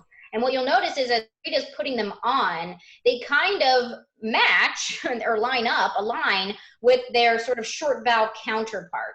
So again, this class is about this tool and the order in which it gets put together and how we put it on the chart. It is not necessarily showing you the entire explicit lesson we would give with a student when introducing a category of vowel, which then gets added to their vowel chart. For the strategy and the lesson of how we would teach and introduce each of these vowel categories, we do a lot of that in the phonics and spelling laying a path class, if you haven't taken that class. So that's that extra piece you get there. But basically they go on like this. She's sticking them on for you. We put them under their short vowel counterpart, and we're showing kids that there is this relationship between the short and the long. The short we've hopefully solidified because those are actually harder because they don't match the name of the letter. But the long vowel sounds do. So kids often will have they might have had a devil of a time with the short vowel sounds, but then you get to the long vowel sounds and they're like kind of fine with it. Because, these are the ones that they may have been causing confusion when they're trying to recall their short vowel sounds. It's because they keep wanting to say that letter name because that's what they see, but it's not the sound that we say and the sound that we hear. Okay. But they may start to think, uh-oh, now is this eh or e? They might start having some memory problems here. And that's another reason why we keep them color-coded and separate. So once these are on, I actually often do a lot of practice where I have kids have to say both counterparts. So we always do the vowel chart in its sort of order where they're saying short vowels and then long vowels. You'll notice the order can kind of change once different things are on. Mm-hmm. And then bossy R's and then vowel teams, right? But then I might have them do a lot of practice where they have to go I, e, a. This is tough. It is. It's very U, and o. Okay, so some good practice there too. Next, we tend to focus on a couple really common vowel teams. So it looks like her vowel teams are pink here, if I'm seeing that color correctly. And you'll notice that struggler or new. On the new side, you may have chosen to introduce this vowel team before you even did your long vowel sounds. Based on, I would say those decisions kind of happen based on maybe frequency of appearance in their curriculum and the text that you're dealing with. Sometimes it just, in my teaching, it seems like questions about those vowel teams just have come up much sooner. And so I don't beat myself up as an educator if I decide to put the ow vowel team or the oi vowel team on the chart before I've gotten to long vowel sounds, which is kind of a much bigger category. And they're just really common vowel teams that we want kids solidifying pretty early. So it's an option for you if you want to get more vowel teams kind of under their belt to go this ow and oi route before you even get to the long vowel sounds. Okay. It is. This is where I feel like there really can be a lot of variation. Sometimes I'll get here and then I don't ever get to this for a long time. And it could be because you know, I have a student who wants to write about their house, right? This is where the writing can start, or they may have a book that's their favorite book, or it might be a holiday that somehow got us to a word, you know. So I just want you to be aware, like I have a student, we did short, we did ooh, we did bossy R, and then we had started, she really struggles, so we started with just one long vowel sound. And then all of a sudden something came up and she really wanted to use the word house a lot, and we went to ow. And then came back and started working on long vowel sounds again. So I don't want you to think necessarily it's written in stone and that it doesn't have any variation, you know. But I do want you to realize that in general, there's a reason why we tend to pick these order. But this is one of our most fluid. Yes. The reason it's over here is I really, remember I told you that kids who are super visual just want to throw all those together. I really want kids to, this is an O. That is not the same as these other vowel team sounds. But there will be an OW spelling that can cause confusion. An OW spelling for O that represents O, that can cause confusion. So again, we kind of set these up so we can have these kinds of conversations, and we're giving some visual separation for them. Yeah, there is a lot of confusion about O vowel team spellings over the course of all vowel learning because there are so many of them. So it's nice if we can create some sound categories with some of the most common ones like ow and oi to really help them separate some of those out. Because kids who are really relying on visual information will get a lot of confusion with any of those vowel teams that start with O. Did you mention why we put both of them on here? I was just about to. So okay. For a similar reason as the card, you'll notice we have ow, ow, oi, oi, because essentially those two spellings of that sound, there aren't anymore.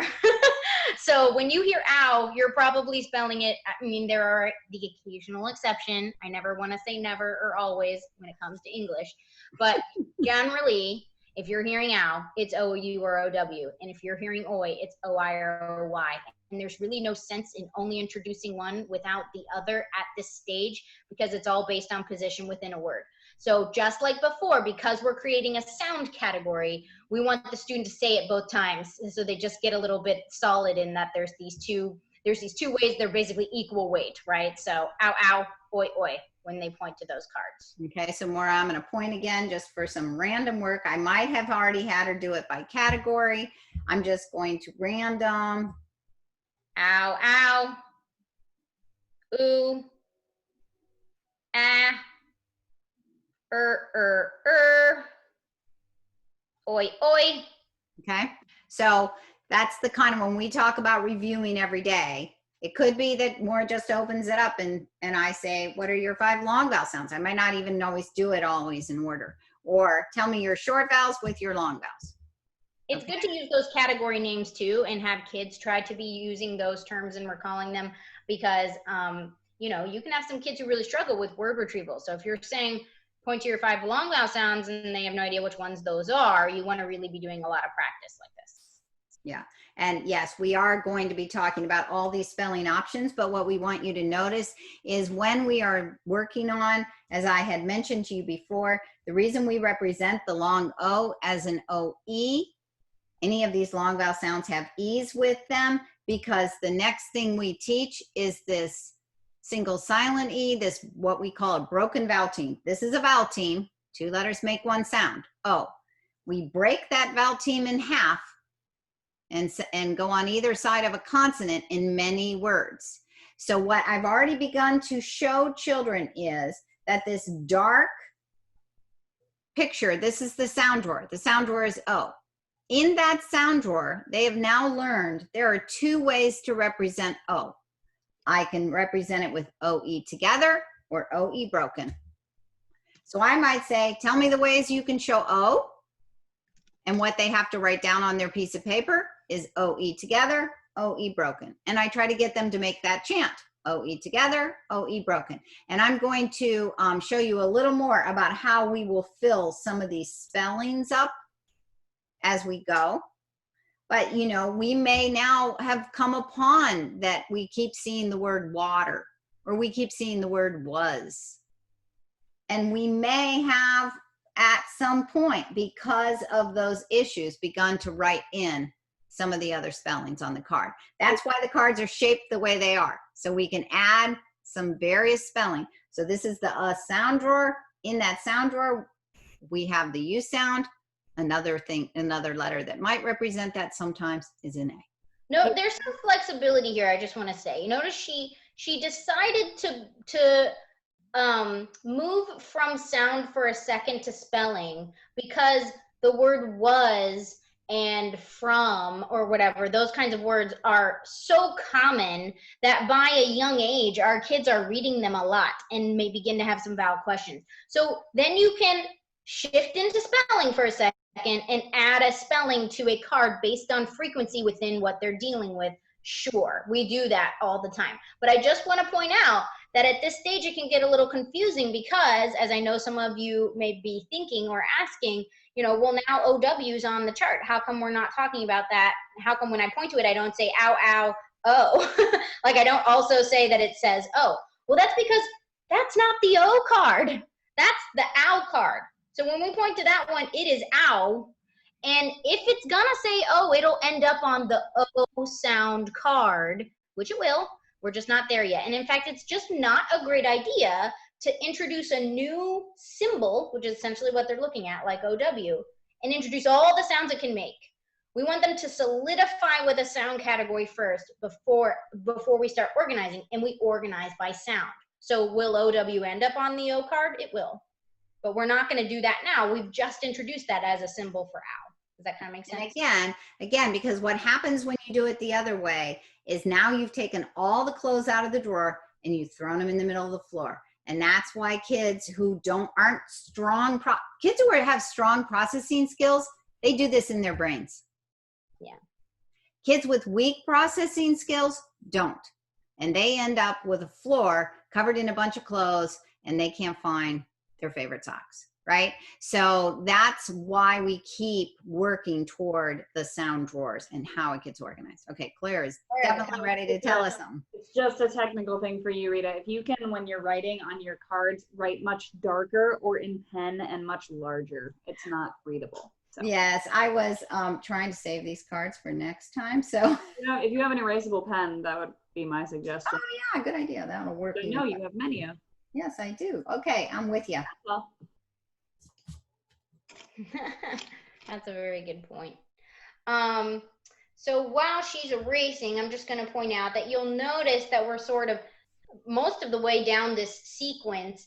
And for most kids, we have now taught everything through ow and oi, but you'll notice there's sort of a divergence in when we may have introduced what we call open syllables. Now, that doesn't feel like a vowel category, but it is, because this will be the first time we diverge from sound cards and we begin to, actually it's not quite the first time, because the first time we diverged from sound cards and talked spelling was when we introduced the long vowel sounds and we teach them that all of these long vowel sounds can end up looking one of two ways, together or broken.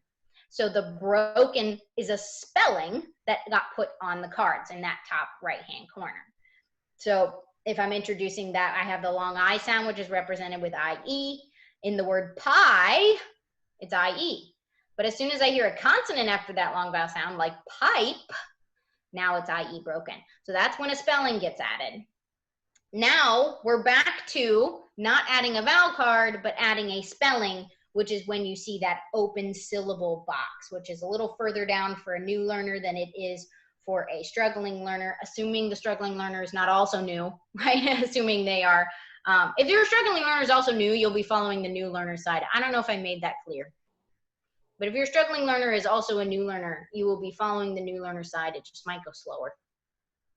When we say struggling learner, we're sort of assuming that you have a struggler who's maybe older. and has been introduced at some point in various ways, much information, so they can maybe handle organizing things a little bit differently. Okay. So now we've taught long vowel sound, open syllable, which is a spelling, and they make long vowel sounds. So they're going to go on the long vowel sound cards, and then they go in that top left-hand corner. So in an open syllable, you suddenly have a single vowel that makes a long vowel sound. So it's now an option as a spelling for I, E, A, U, and O. And it can come up a lot sooner for words like he, she, me, we. Yep. Right? Go. Yep. No. And the Y, which is also, yeah. You'll see in a word like why. Yes. The question word why. Why, my. Or try, or my, right? So these, and if you notice, what I used to do is I used to have a list, like under IE would be a list of all the spellings. And I actually got this idea from someone else to begin to put these different spelling types in different locations on the card. Because again, now I've created a new chunk, a new memory chunk, right? So I have the IE together, IE broken, open syllable spellings, I and Y. I can go over to here. I've got the same thing going. UE together, UE broken, U by itself for an open syllable. And that's what kids say. OE together, OE broken, O by itself. Notice when she is saying letter names, she is practicing spellings at that point. She's not practicing sound. So often I would maybe start with sound, find your long O card. What's the long O sound? O says its name. And they have to find that one first. And then I would say something like, tell me your spellings. And then they say OE together, OE broken, O by itself. And right. I usually have them point so that they're really orienting to the visual of where that is on the card. They may have a marker board and I say, I'm going to say a sound. You show me all the spellings you know for that sound. E. That's your sound. E. They would write E together. And then they look at me and I say, you're right. They might just write this. And I say, you wrote E together. They're getting used to the chant. They go, oh yeah. E broken. And then they might look at me again blankly. And I say, can you picture on your card? You have E together, E broken. I might be kind of demonstrating the placement, visual placement. And you remember what's by itself? Oh, E by itself, right? So we're beginning to build into memory here. Yep. Yeah. And also helping them use some visualization. We want them to visualize the organization of the sounds then with their spellings. What we don't want them doing is randomly trying to recall words based on how they look, right? So we are involving memory. We do use word form memory, but the efficiency of how that word form memory is used, it should be very intentional. And that's what we're helping them build into here. And what we know is a struggling learner, a new learner, a struggling learner needs things taught explicitly and needs to review it often. Yep. And needs all the working memory help, not working memory. We need it stored in long-term memory. You got to be able to do the activity to get it into long-term memory for recall. Okay. Right. Next, I'm going to show you. Let's see. We did open syllable. Okay. If you're a struggler, we might do schwa. Let's save that for last. Yeah, okay, we'll save that for last. Because I'm going to teach them. So let's go ahead and add I'm looking at the new learner side.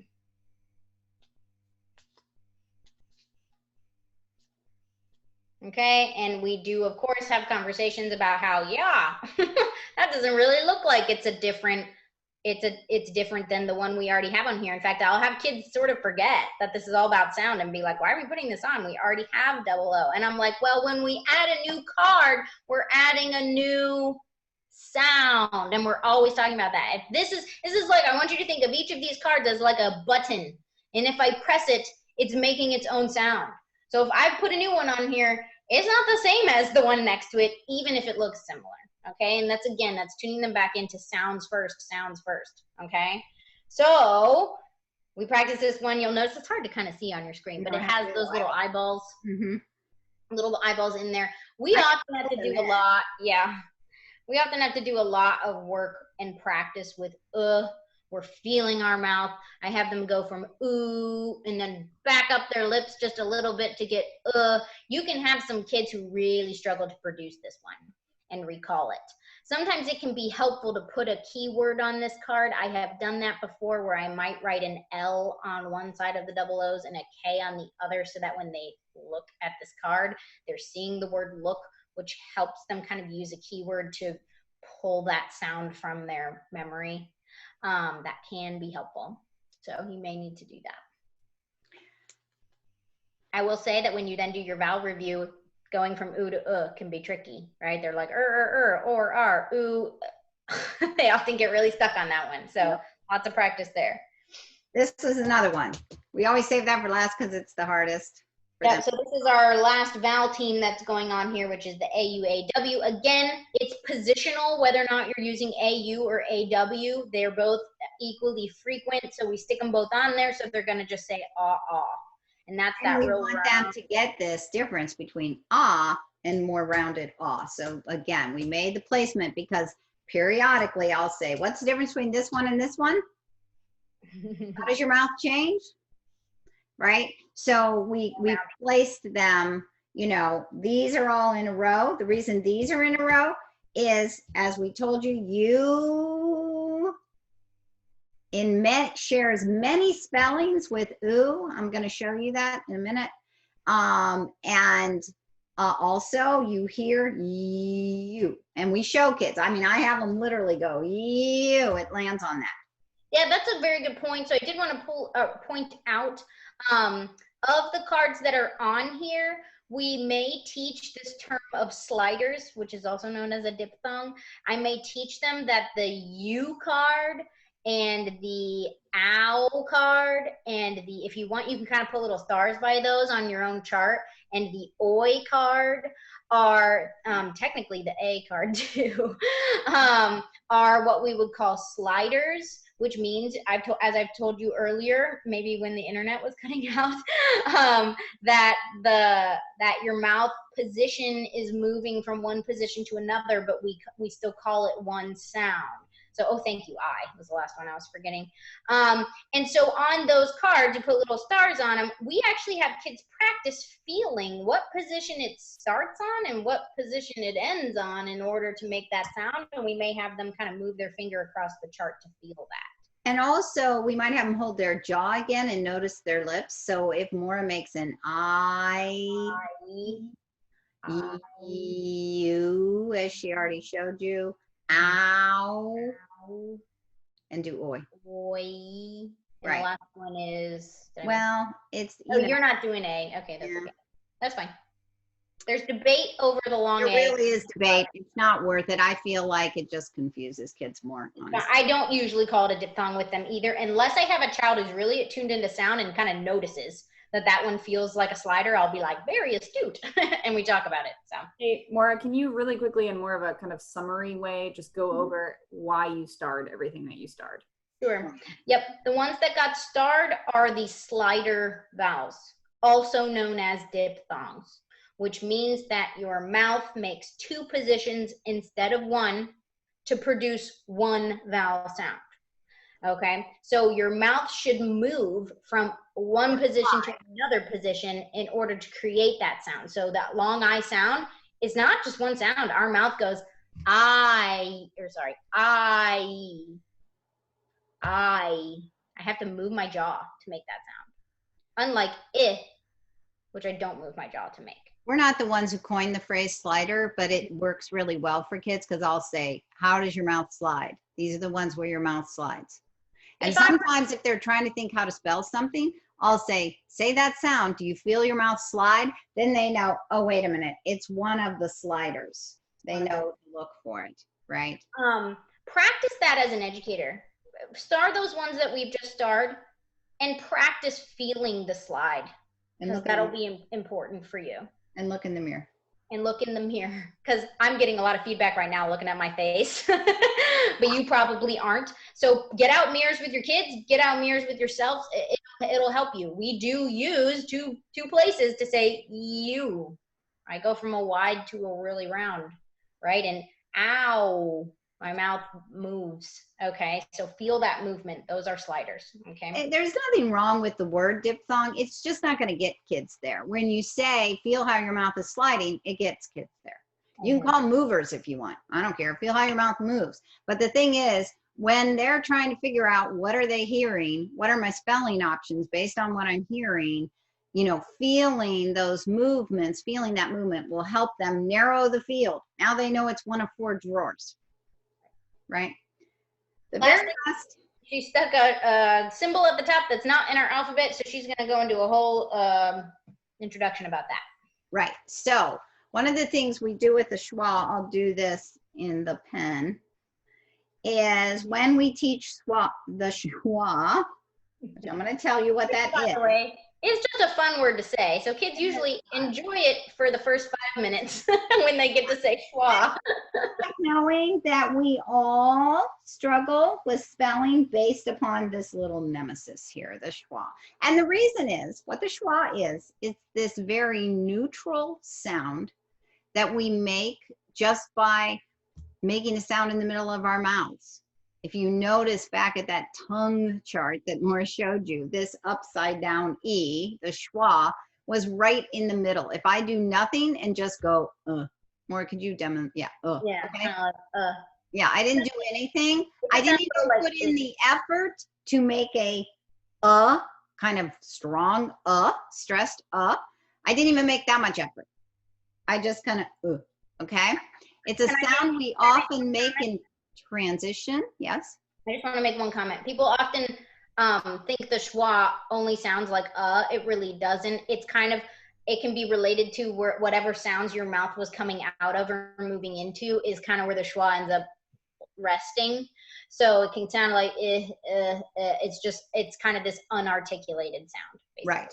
And to make matters even more complicated, it can be spelled with an I, an E, an A, a U, or an O. It can be represented by any of those letters in any word, right? So it is tricky. We have kids practice it. And I see Brandy Gurr, the schwa. So we are now back on page 8. Why don't you move back to your face here for some schwa talk? Okay. Well, actually, I'm going to give you a lesson on the schwa. Okay. So this is a lesson that Claire shared with me. Really nice little lesson she did on the schwa. And we've done similar kinds of lessons, but I'm going to take you through exactly one she just did with her students. Okay. So I want you to look at, so first of all, on page 8, I want you to look at an example of my first 4 bullets of words. I show the word, what could be present, present. There is no schwa in the pronunciation present. Both vowels, one is a long E, one is a short E. But if I say present, present, I'm going to put that here. Can you zoom in, Rita, too? Yep. Thank you. That's Better? Mm-hmm. If I say present, okay, I have accented one of the syllables and the other one has had less stress, and I'm not really pronouncing that short E anymore. And that short E is now representing what I am actually pronouncing as this neutral schwa sound. Present. Okay. If you look at my next example, I have. Can I make one comment about present? Mm-hmm. The first one, present, is often schwad as well. It only isn't if you pronounce it very clearly, present. But often in the way we say that word in running speech, it becomes present. Yeah. Would you like to present? Yes, it could. That's true. And it can end up with a schwa as well. So it's really all about stress. All about stress, which, by the way, is another thing. So not only is it hard to figure out the schwa, but you have to be able to figure out stress. And that can be very difficult. So I have an activity for you here. So first, I want you to read this word. And I want you, you can write this in your notes. And I want you to just think of the 2 syllables. We're just going to scoop them. Like if I was a new reader and I'm sounding this out, I might say magnet. Okay? Gadget. Blanket.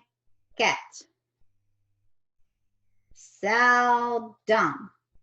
And the way I've said that, I have equally stressed both syllables, and I have pronounced all the short vowels that you see. And this is often what our phonics programs do. And they present kids with words like this when they're working on 2-syllable words that have short vowel sounds. However, now I want you to say the word, and I want you to think about how do you actually stress that word if I said it naturally. So I might say magnet. Magnet. That was a little schwa. Looks like a 2 sometimes. Okay. I might say gadget. Gadget. It just so happens I have a lot of ETs, but that's also, just in case you're interested in word study, that also is actually a suffix. And it isn't unusual that in a 2-syllable word, the suffix would not be accented, okay? So we also have blanket. And now notice how that sounded a little bit like an I. Blanket, more than Sounded like it to me in all 3. Magnet, gadget, blanket. Maybe. It often sounds like it. Seldom. Now you hear a real Seldom. Yeah, in fact, I just want to point out about seldom. Pretty bad, don't they? Yes. A new reader or you know, a phonetic reader, a child who's really sounding out, would probably sound out that word like seldom. And then not recognize it either. They see the ah, and they want to say ah because, hey, it looks like a short O, right? So seldom. And then exactly as Rita just said, then they have no idea what that word is, because that is not a word we ever pronounce without the schwa.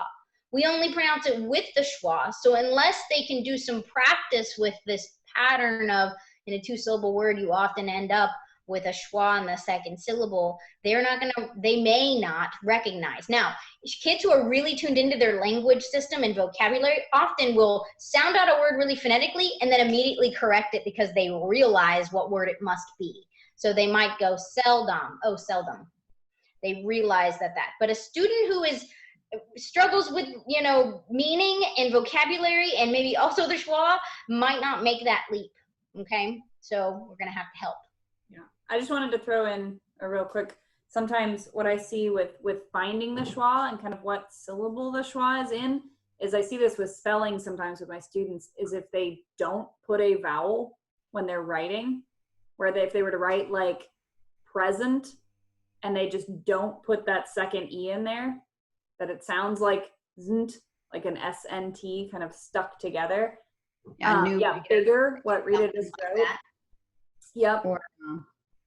Seldom is a good example too, because it sounds like SELDM. That's what that word sounds like. So that's often a good indicator if they're not really kind of hearing a vowel sound, because it doesn't sound like a clear vowel sound. Right. And so they don't know what to put there. They don't have the knowledge, you know, or aren't accessing it in order to fill in a vowel in that spot. That can be kind of a little like red flag, a little note that says, that's actually a schwa syllable. And also, just so you know, this LE is actually a schwa L. Right. That L spelling is actually the schwa before the L. And to Claire's point too, you know, when we see students make those kinds of mistakes, bigger, little, seldom, and they're missing a vowel, how do we help them with that? Well, there's other ways, there's other rules and patterns we help them learn too that we teach in the phonics and spelling class, like Well, every syllable has to have a vowel. That's a great little pattern to apply because, quite frankly, we can't always hear all the vowels because they're schwas sometimes. So knowing, okay, wait, I heard those are the sounds I heard, but I also know that every syllable has to have a vowel. So, okay, I'm missing something here. Oh, it must be a schwa. Now I have to access some word form memory. That's kind of the process we're having them work towards. Now, just so you know, a compound word that does have equal accent, doghouse. Yep. Okay. And someone asked about the j in gadget. You actually hear it on both sides. That DG is making a j gadget, and you kind of begin your gadget on one syllable and continue it into the next one. Okay. Pretty common in words where there's a single sound in the middle. It kind of ends up getting articulated in both. Right. So Claire's lesson, you might recognize this if you have our annotating literary elements, is with her student, she took the sentence, I went to the store. And what they did is they just said, I went to the store. Okay, I went to the store. And they decided, when I say I went to the store, what do I hear most? Which one of these words feels strongest? I went to the store. Are we having, do we want people to answer? Yeah. They can. All right. What do you hear second most? I went to the store. And it could be that you personally. The way you said it, yeah. Sounds like I went to the store, right? And then you might think, you know, that I was pretty strong. But you know, these to the was not very strong. And we get this pattern where we schwa some words to the, right? When I say them fast, boy, my schwas look like twos, don't they? It's all right. I went to the store. Okay? What happens is a lot of words in connected speech, these little connecting kinds of words, will have schwas. Okay? Now, if I changed my stress and said, and I don't follow this pattern, we call it prosody, okay? Or I might say, I went to the store. By the way, husband, I went to the store, okay? Or something like that. Or I might have said, I am online right now. Right? That's possible. I went to the store. Now, I kind of started to kind of change a lot of things. I went to the store, kind of comes up a little, right? And you can debate where this would be. I actually like debating this with kids. What I mostly want them to be able to pick out is which words were stronger. This is kind of an interesting grammar lesson as well. So I could say, we don't talk like robots. Or it's because we don't talk like robots. Notice the word robots has two pieces of stress because it is a two-syllable word, unlike the sentence, I went to the store, which was all single syllables. Right, Okay. That's why I wanted to include one like that. And so you can kind of begin, and I will tell you that kids who struggle have struggles with stress. They will struggle with stress. They will struggle with schwa. And my spelling problem is the schwa. It could be any letter. I don't have very good word form memory skills. So I know it's a schwa, which now I have to use some other things to help me know how to spell it because my word form memory is not as strong, which is word study, which is a different class. Okay. Yeah, the schwa is typically the bane of any speller's existence. Whether if you count yourself as a good speller, the times when you get tripped up, it's probably because of schwa. So I say that to students, you know, they love it when I mess up spelling a word and they're always like, even you? And I'm like, well, it's a schwa. I'm trying to remember which vowel it is because what do we know about schwa? It could be any of those vowels. So in my memory right now, I'm having a hard time. I have to look it up. So they like that. So I want you to notice the pages after Mora's, page 11 and 12. just kind of give you another visual for order of teaching. Whoa, I went really blurry there. Give you another visual for order of teaching. That's all that is, okay? Oh, So yeah. we're rounding out the class now, closing up with our very last concept, which is how I might help kids with this memory of, I hear a sound, I know it's drawer, what's in that drawer? The spellings are, what am I keeping in that drawer, right? So I want you to notice that when I was talking about short vowel sounds, let me get this where you can see it. Okay, there we go. I just did some single letters. I just put a few there. There aren't many. The Y could have the I, the I, the short I could have the Y in myth or gym or something. There aren't many for the short vowel sounds. They tend to be actually a lot of times schwas. So you might think, well, you know, E can make an sound in the word the. Well, really, it probably was the, and now it's the. That's the way we pronounce it. It's a schwa. Usually the dog, right? What's accented? Dog. The noun gets accented. The article, not so much, right? So, so I just go ahead and list any card that just has a few get listed. But we have a problem with these long vowels. And so when I teach the long vowel, so I am now on page 13 and 14, and we've given you different spellings. Let me go in order of where what you're seeing on your page, okay? So if you notice on page 13, you see the A sound, okay, as in the word make. And we have a list of all of these different spellings.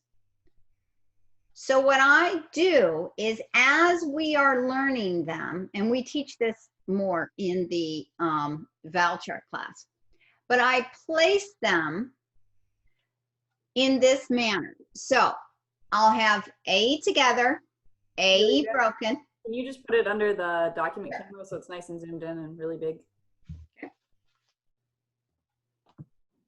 I just wanted to show my face again. I'm just kidding. Okay, zoomed in? Yes? So I would say AE together, AE broken. I already taught you that. Anytime it's in the middle of the word, the spelling is on this side. AI, most common in the middle of the word. Are there others? Yes. I may, if a student's really strong, have a lot of these on the card. I might only keep the most common ones on the card. It depends. Okay, depends on the student. It depends on how quickly we're building information. Okay. AY, end of the word. So we have together, which this one isn't ever. AE broken, the team, AE broken, A by itself, in the middle of the word, AI, end of the word, AY. Now, the problem with the EI is sometimes it's also with a GH, sometimes it's in the middle of the word, sometimes it's at the end of the word. So a lot of times we'll put those right in between. So let's go to E. EE together, EE broken, E by itself or I by itself. Those are both open syllable ways, like in the word pizza, coming from our own Latin words, Latin-based languages. EA in the middle, we might have an IE or we could have an EI. Sometimes we'll put a C plus EI. I don't know why I squeezed all these in there. Could have stretched it out a little better. End of the word could be an EI or a Y. By the way, the Y is often a suffix. So sometimes what we do is, because it's often a suffix, we'll put it in a box. This is kind of a word study trick, but I'll show it to you.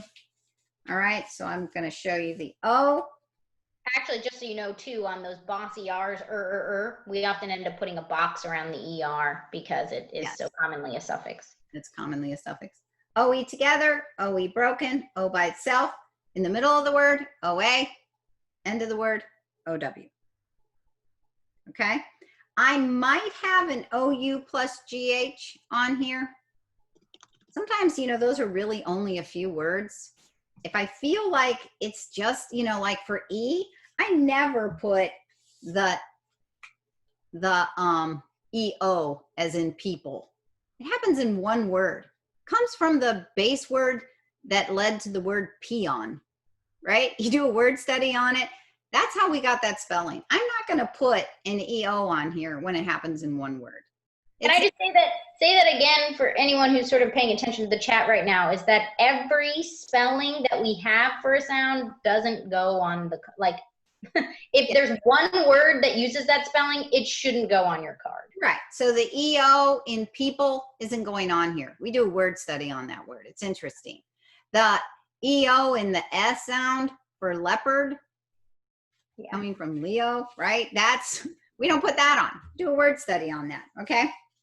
All right, so then we have our U. Oh, I skipped I. I'm sorry. It was under my Post-it note. IE together, IE broken. I or Y by itself in an open syllable. This could happen in the middle of a word.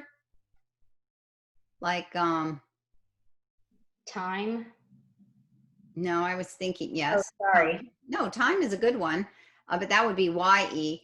I was thinking of a, Relying. or something, right? Where it's an open syllable, not at the end of a word. Mm-hmm. The IGH could be in the middle of the word or at an end. Okay. And then we have our U. UE together, UE broken, U by itself. We can have a UE that is in the beginning or middle of a word. This is really kind of a word study. EU. Or E. What did I say? UE, sorry. Yeah, you said UE. And then we have our EW at the end. I always teach these together. We talk again about the fact that the U sound lands on oo. And so we figure out and sort, we teach it in phonics and spelling how we sort. We sort all the spellings of U. We immediately write them all over on the oo card. Then we sort all the spellings of oo. Notice this UI, I kind of keep it with it. I tend to get all the O's that represent oo on one side, all the U's that represent oo on another. So what I want to show you is, how would I review this?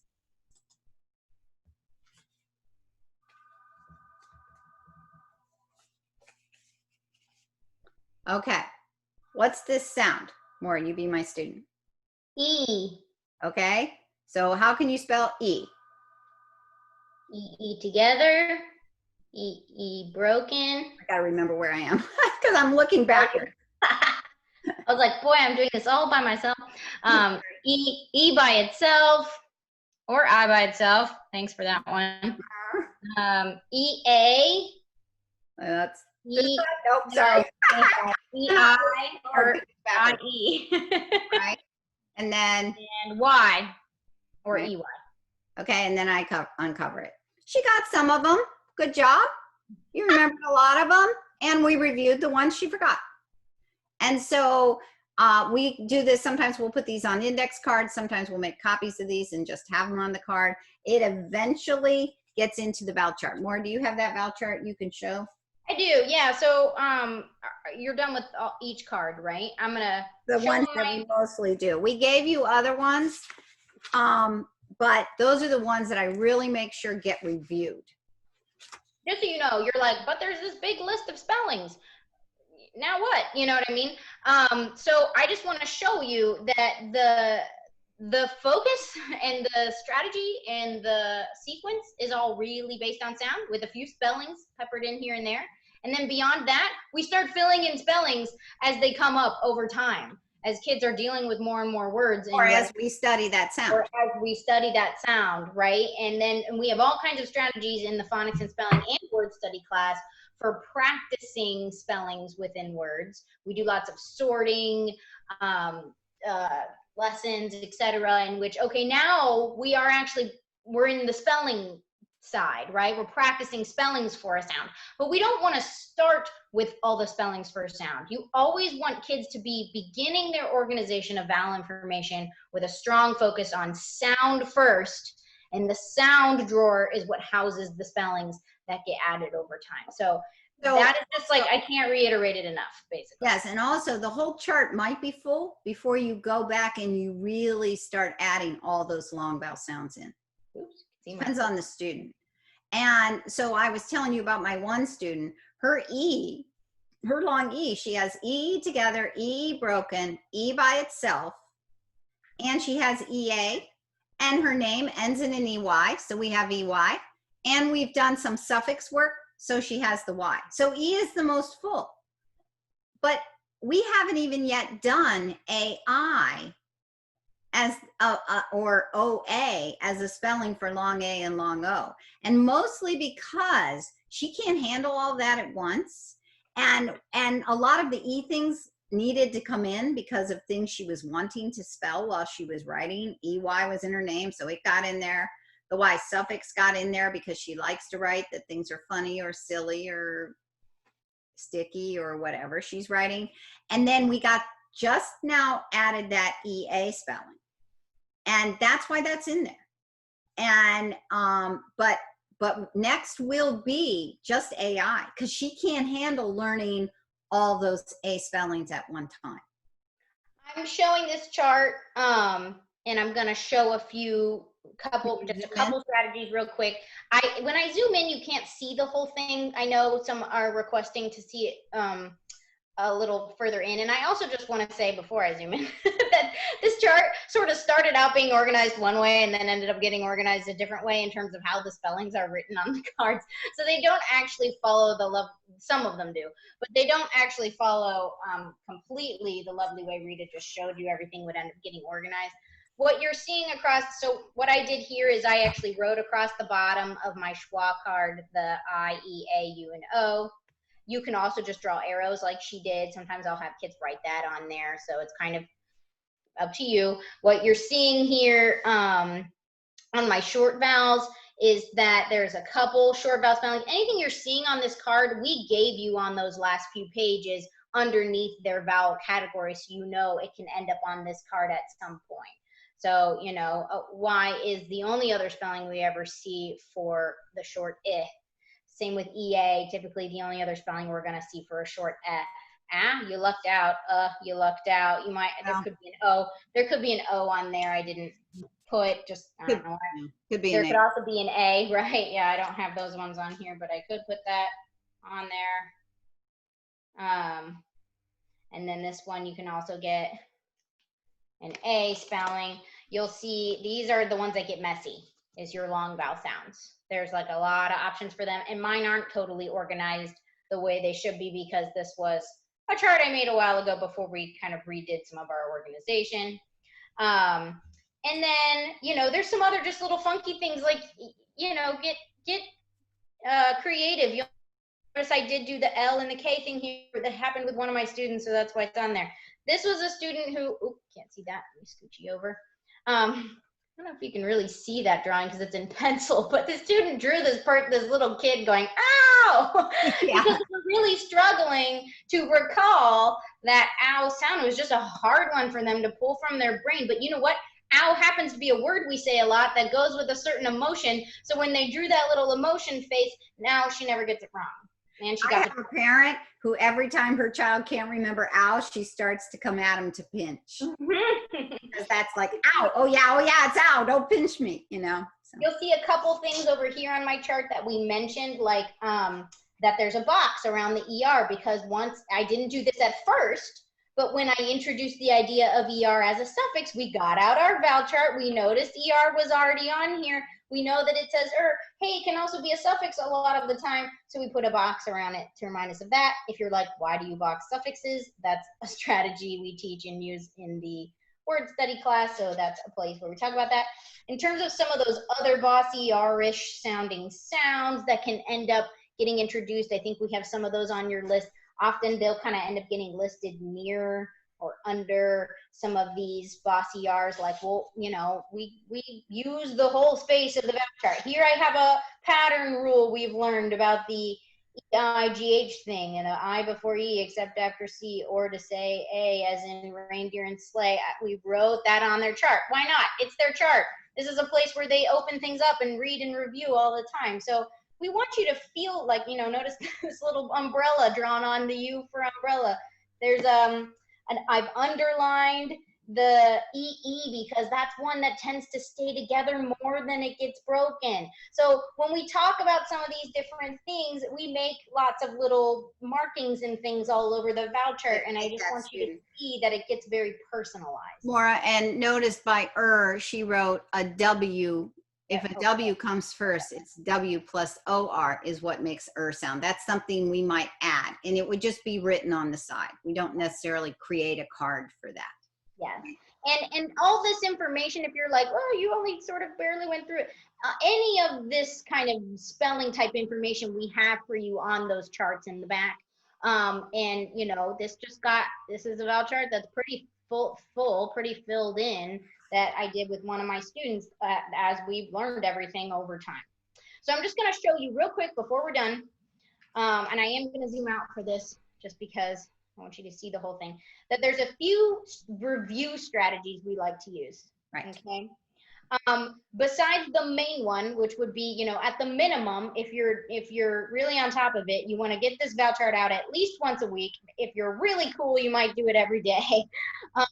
But at least once a week, and be pointing and going through all of the vowel sounds in your student. I have kids, by the way. Kids are using their finger. They are pointing and they are saying sounds. I might just be calling out which ones I want them to do next, right? And they're going through it,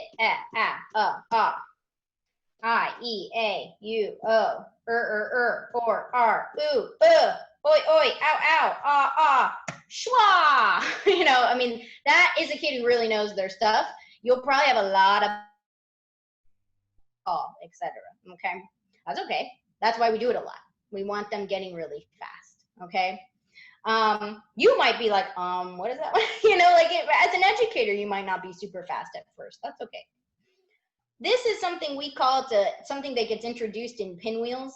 We call them consonant sticks. Basically, all I've done is cut out a long strip of cardstock, and I've stuck some consonant letters. Make sure they're ones your kid knows. If they are a really early learner, you don't want to be sticking letters on here they don't recognize. But you know, I have a B, I have an S. If I flip it over, I have a P, I have a G, R, M, N, and L. I don't know, I just chose some, okay? And then what I do is, and I might let them hold it, but often I'm holding it because I'm the one deciding where we go on the chart. And I will take a consonant and I'll stick it in front of a vowel, and I ask them to blend that consonant sound into that vowel. So and sometimes I'll do it for a whole category. So they have to go g, ga, ga, ga. Okay, just so you know, Maura's voice went faster than what you saw visually there. Oh, sorry. Matching it up. It's okay. It's just the jankiness of the internet. There's a little lag whenever we use the document camera, so I always forget. There is a lag with document camera. True. And just so you know, it's important to do this positionally too. You might have a student who does better with the consonant in front than they do with the consonant coming second when you have to start with the vowel. So ig, egg, ag, ug, and og is another really good way to practice, and you want to be sure that you work on that flexibility. And then I might, you know, I change consonants, right? And by the way, I have L and R on here for a reason, because those can be toughies, but be careful. If you put R in front of a vowel, it often does different things, or behind a vowel, it can do weird things. It'll be a consonant if it's in front though. R, re, ra, okay? And I'll move all over. They might have to go roo, row, good Lord, that's a hard one. I'll do better with an M. Mow, ma. Now, with this activity, you may run into some kids, if you have kids with strong word form memories who recognize a spelling, right, of a real word when they put it together. Like, I want to say mow when I see that, like I mow the lawn. But because this is the ow card, they have to say ow. Now, if they may, you know, recognize, oh, hey, that's how you spell mow. And I'm like, good job, you're right. This is the ow card, though, so you're going to say mow, okay? I don't point it out if they don't notice that. I just, I wouldn't say, oh, and by the way, you know, you're also spelling the word mo. I wouldn't go there. But if you have a kid who notices that, just acknowledge it, but make them say the sound, right? More, mar. Okay. So that's one great review activity. Blending is often really hard for our struggling learners, so it's a great way to use your vowel chart to practice some blending and review your vowels at the same time. By the way, I don't do this with the schwa. I don't do consonant stick with the schwa. It doesn't make a lot of sense for them to schwa a single syllable, since schwa is more about stress. I wouldn't really ask them to be coming up with a single sound for that one. The second thing I want to show, I think Rita already showed this sort of random pointing we'll do, right, to kind of get them being really flexible across their chart. If they're only stuck in a certain order, we, you know, that is good because they're recalling a pattern, but we want them to be as flexible as soon as I see it, I know what it says. So it's nice to do some randomization of pointing and having them say sounds to help them get a little bit more automatic and a little more flexible.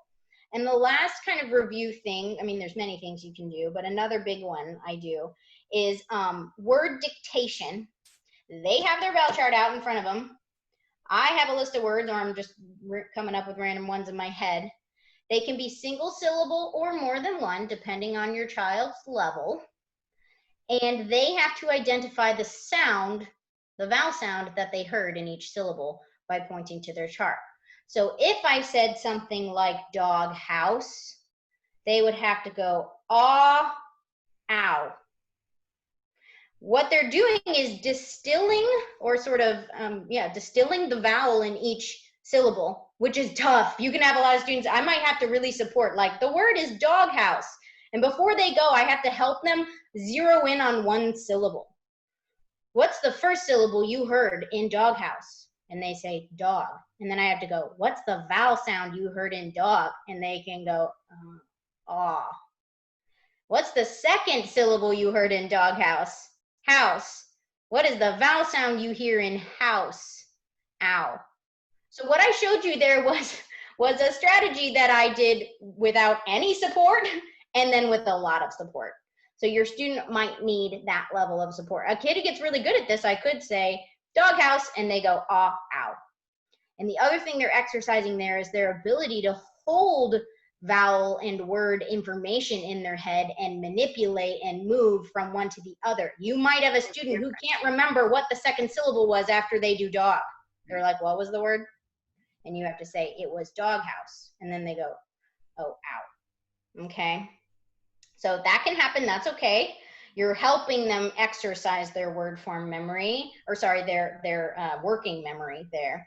And then you can do it for single syllable words too. You know, if I say pain, a roof, ooh, I don't know, bird, okay. So I just kind of wanted to show you some good activities for reviewing and practicing and applying other language skills to this vowel chart that are going to be really important for them. Right. And if we don't review it, if we don't use it, so just going back to that, review it all the time, use it all the time. If kids misspell something and you're working on how to spell a word, pull out the vowel chart. What's the sound it makes? Let's go to that box. Guess what? With my little girl who doesn't yet know AI, if she spells rain, R-A-N-E, I haven't taught her anything else yet. If she's going to write about rain, I'm going to teach that, because I would really like her to get it in word form memory and have that. I mean, if she writes one time, but if she, you know, I was going to say, really, you know, I keep using this word rain, right? Then I might say, you know what? I might not even teach it yet. I might say, you know what? In that word, that A sound is spelled like this. And we're going to learn more about that later. But when you write the word rain, when you're writing about it today, it's been raining, it's November, it's been raining for, you know, 25 out of 30 days in November here in Ohio, then, or February, you know, that's fine. Here's how we spell that word. And pretty soon we're going to learn more about that spelling and put it on our chart. Right. Okay. I do want to point out that when she said if she spells it, I would tell her how to spell it. Like if she's doing a free write and she happened to write the word rain once in her free write, am I going to go through and be like, this word spelled like this one, and let's add all those spellings to our chart? No. But if she's like, I want to write about how it's raining today, and we're doing a little partnership thing together, and she's going to spell the word rain 5 times, do I want her spelling it incorrectly for that entire lesson? No. So that's kind of the difference. But let's say she spells rain, R-A-N-E, and we have used the AI spelling for the middle, when you hear A in the middle of the word. What do? Let's get out your vowel chart. Where is what sound do you hear in rain? What vowel sound do you hear in rain? A. Let's find that on our chart. Point to the A sound on your chart. There it is. What shows you how we show A in the middle of the word? We have 2 choices. Do you remember? In the middle of a word, it could be the A-E broken, or it could be the A-I. Now she's already picked A-E broken, and I have her there. So most kids by now are like, oh, it must be A-I. But she might say, oh, okay, it could be this one or this one. I'm like, you're right. And in this word, it's going to be the AI. Yep. So I'm not just saying, hey, that word, do you remember how to spell it? Oh, you don't remember? Bummer. I taught you last week. No, it's, we're getting it out. We're doing it every time. We're teaching them how to edit. We're teaching them how to use it. And that's what really matters. Yeah, I will say, a lot of times I'll have parents be like, we built the vowel chart, we put all our vowels on it, and they still don't remember any of them. I'm like, well, how often are you reviewing your vowel chart? When you're doing spelling work, are you getting out your vowel chart? When you're doing, editing, are you getting out your vowel chart? Do you play games with your vowel chart? And if the answer is not yes to all of those, that's probably building into why we built the vowel chart, and then it was out of sight, out of mind, and it didn't do anything for your child. So keep that very important element in mind. Right. Okay. Whew. We're getting to the Q&A.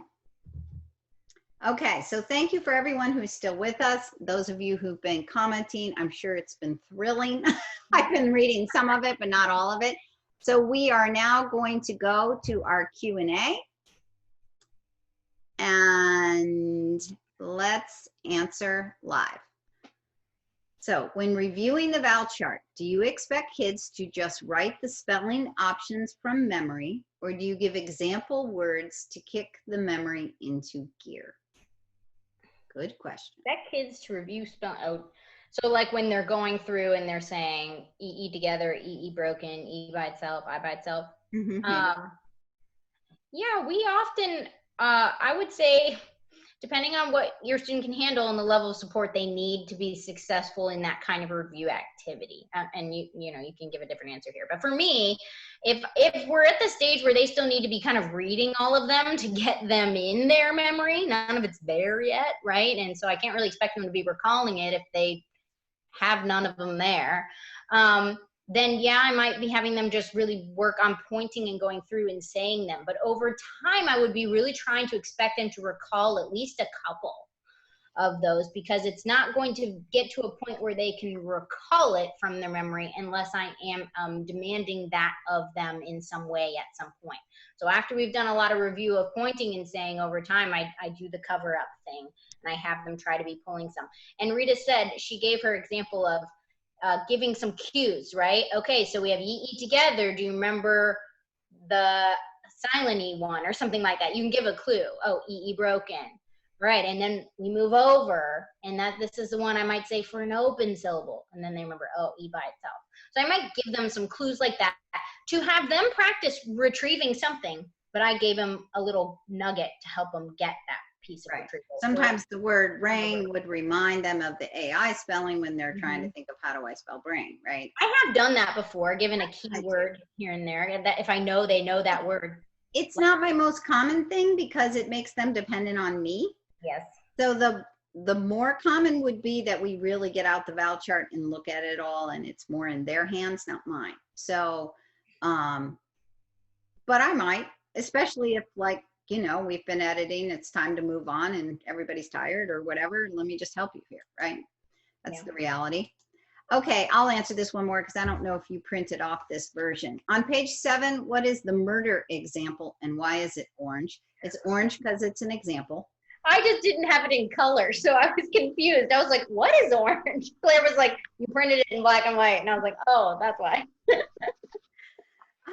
Okay, so the reason it's there, we wanted you to have an example because in IPA symbols, They really differentiate the difference between a stressed and an unstressed So I had given an example of an unstressed when I wrote bigger. We don't say big-er. They're not equally stressed. It's bigger.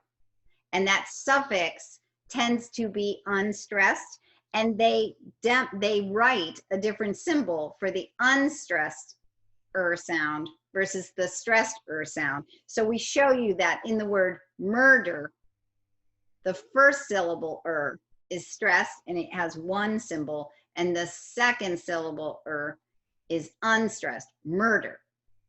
And it's unstressed, and they use a point symbol. And it's that hard with the ers. In graduate school, I must say, when I had to always be like, oh, that, like, you had to be fast and you had to be differentiating whether it was stressed or unstressed. So yeah, just so you notice, the big thing is, like Claire said, you might notice the unstressed ones are where the kids tend to leave off representing a spelling when they're weak in that area.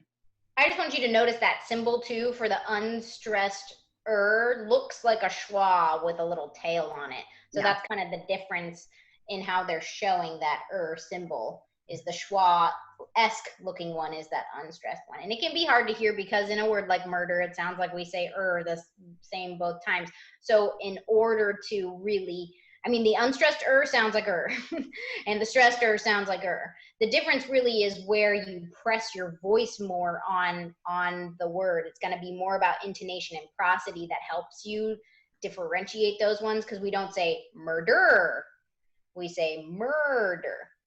So that's how you find that out. We don't say bigger, we say bigger. So sometimes I'll use some body movements to try to help, feel where we're pressing our voice more, because if the sound doesn't change, that doesn't help you so much. And honestly, we don't want you to get bogged down in the IPA symbols. We have people in our classes that are taking other classes and they want to be able to connect those dots. But I don't teach those symbols to kids. I just know they're there. I teach them ER, IR, and UR, and that the suffix is ER, right? I mean, I teach them what is going to help them for their spelling. Yep. So, okay, so the next one. Lonnie says, what is the recommended path for a student who has already learned from a different curriculum? Yeah, I figured this question would come up. If we are introducing the vowel chart as our own review, does it matter whether we use the new reader path or the struggling learner path? Well, I would say, it depends. It depends. Are they a struggling learner? If they are, I'd probably go down that struggling learner path. I would also probably go down the struggling learner path for an older kid.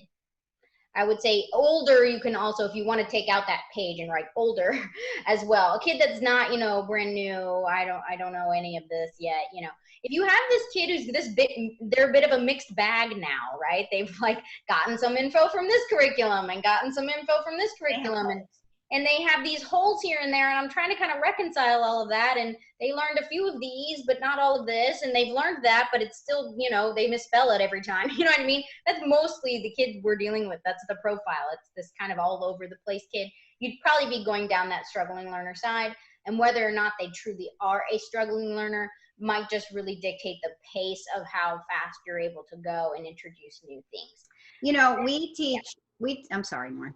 I was just going to say, that being said, the reconciling it with another curriculum you're using, you can think of the vowel chart as being this sort of like extra shoring up of vowel information. You're never going to be hurting anything by reviewing and going back through your short vowels, even if in your curriculum over here is working on something else. So you can have your vowel chart building be happening as this sort of supplemental, I'm strengthening your vowels over here, even if your curriculum's doing, focusing on a different skill. So my other question is the curriculum working for them? Yes. So if the curriculum's working for them, then that path is working for them. And then, as Maura said, just build the vowel chart to support and go in the direction and the order that your curriculum's showing. If they're really struggling though, I will say pretty emphatically that, teaching very explicitly and methodically if they're struggling, you can adjust your curriculum easier than you can adjust your struggling learner, right? A struggling learner is never going to land in a curriculum and sail smoothly through it. Even one of ours, you're going to have to modify. How long did we spend on this? Did we need more practice on this? Could we move faster through this? Every learner is different.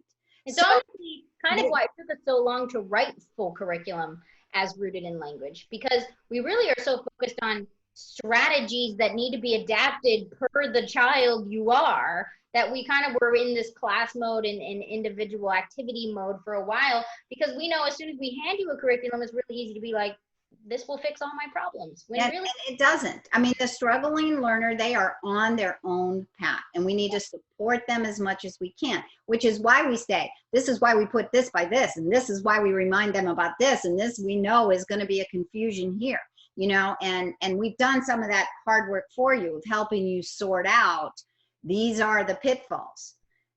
So it's hard to answer a question like that, like just giving you the blessing to go with, I don't know what the curriculum is. I don't know your child. I don't know how well it's working. So those are all the kinds of things that are, you know, need to be considered in that. It might be working great. Yep. Oh, I lost my Q&A here. Okay. I used this with my son who is on grade level. Use this, I assume means vowel chart, but older, 4th grade. Which direction should I go? Oh, if I use this, I'm sorry. He is on level 5 of all about spelling. Should I follow their scope and sequence? So I would say yes. Well, I would say I would build up the chart to where he is as review.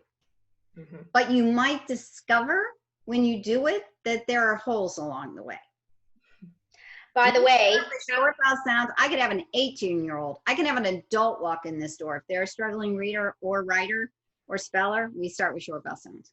I don't care what they know. And let me say too, it matters how you build up the chart to review in a way that will give you a sense of what their holes are. For example, if you're like, put these on, now put these on, now put these on, you might have no idea. But what you want to do is, you know, reteach that concept, have them point and say, see how comfortable they are. And if they're struggling to retrieve some of them, now you have a sense of where their holes are. So use that as a great way to build up to where you are. It's actually, it works really well. I've done that many times. Right, which ends up being somewhat the answer for the next person. She's asking, does this apply to someone who has no problem with reading or writing, but they have problems with spelling? The answer is yes. We start back over. We make sure those short vowels are strong. Often they weren't. They weren't strong. And then we just start building the chart up again for spelling. And it's all about spelling, but it's still, this is about spelling, right? This is about, these are my sounds. And in that sound drawer, I have these spellings. Yeah. And then, but I will also say, you don't want to skip word study because you probably have some difficulty with the schwa. And you're never really going to solve, well, you're never going to solve the schwa problem very well unless you have excellent word form memory, and he probably doesn't, or he'd be a better speller. But also it can give you a lot of strategies for working with the schwa. So I would be, if spelling is your issue, I would use this with the phonics and spelling class so you can make sure you're getting any holes that might be there. And some patterns that may not have been explicitly taught. Yes. There might be some things that weren't explicitly taught, and you can start that at any level, and I would definitely do word study. Yep. Yeah, if spelling is your goal, the vowel chart is taught the same way. You're still starting from a sound perspective, okay? The point is to become a good reader, speller, writer, right? But the housing things with sound is always going to be your most efficient route, even if you're like, but I want to get right to spelling, okay? My 7-year-old memorized enough to read, but he struggles with vowels still. Should I get pinwheels or the wand? Toughie. 7. So I'm assuming memorizing to read isn't really knowing how to read, how to decode. So I probably would think about the wand, but I would definitely take the phonics and spelling class. Yeah. And I hate to say it because I'm not trying to just add to the list here. I would probably do roots and twine with phonics and spelling if this is your situation. But if you can't.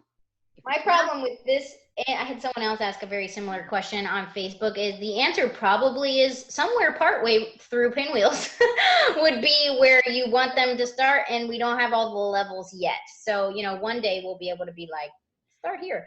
But If money were no object, honestly, and I realize that's not true for a lot of people. If money, I mean, trust me, we have like, you know, a year's worth of hours in Pinwheels, so it might feel expensive to say all this, but yeah, it's hours and hours of time that's represented there.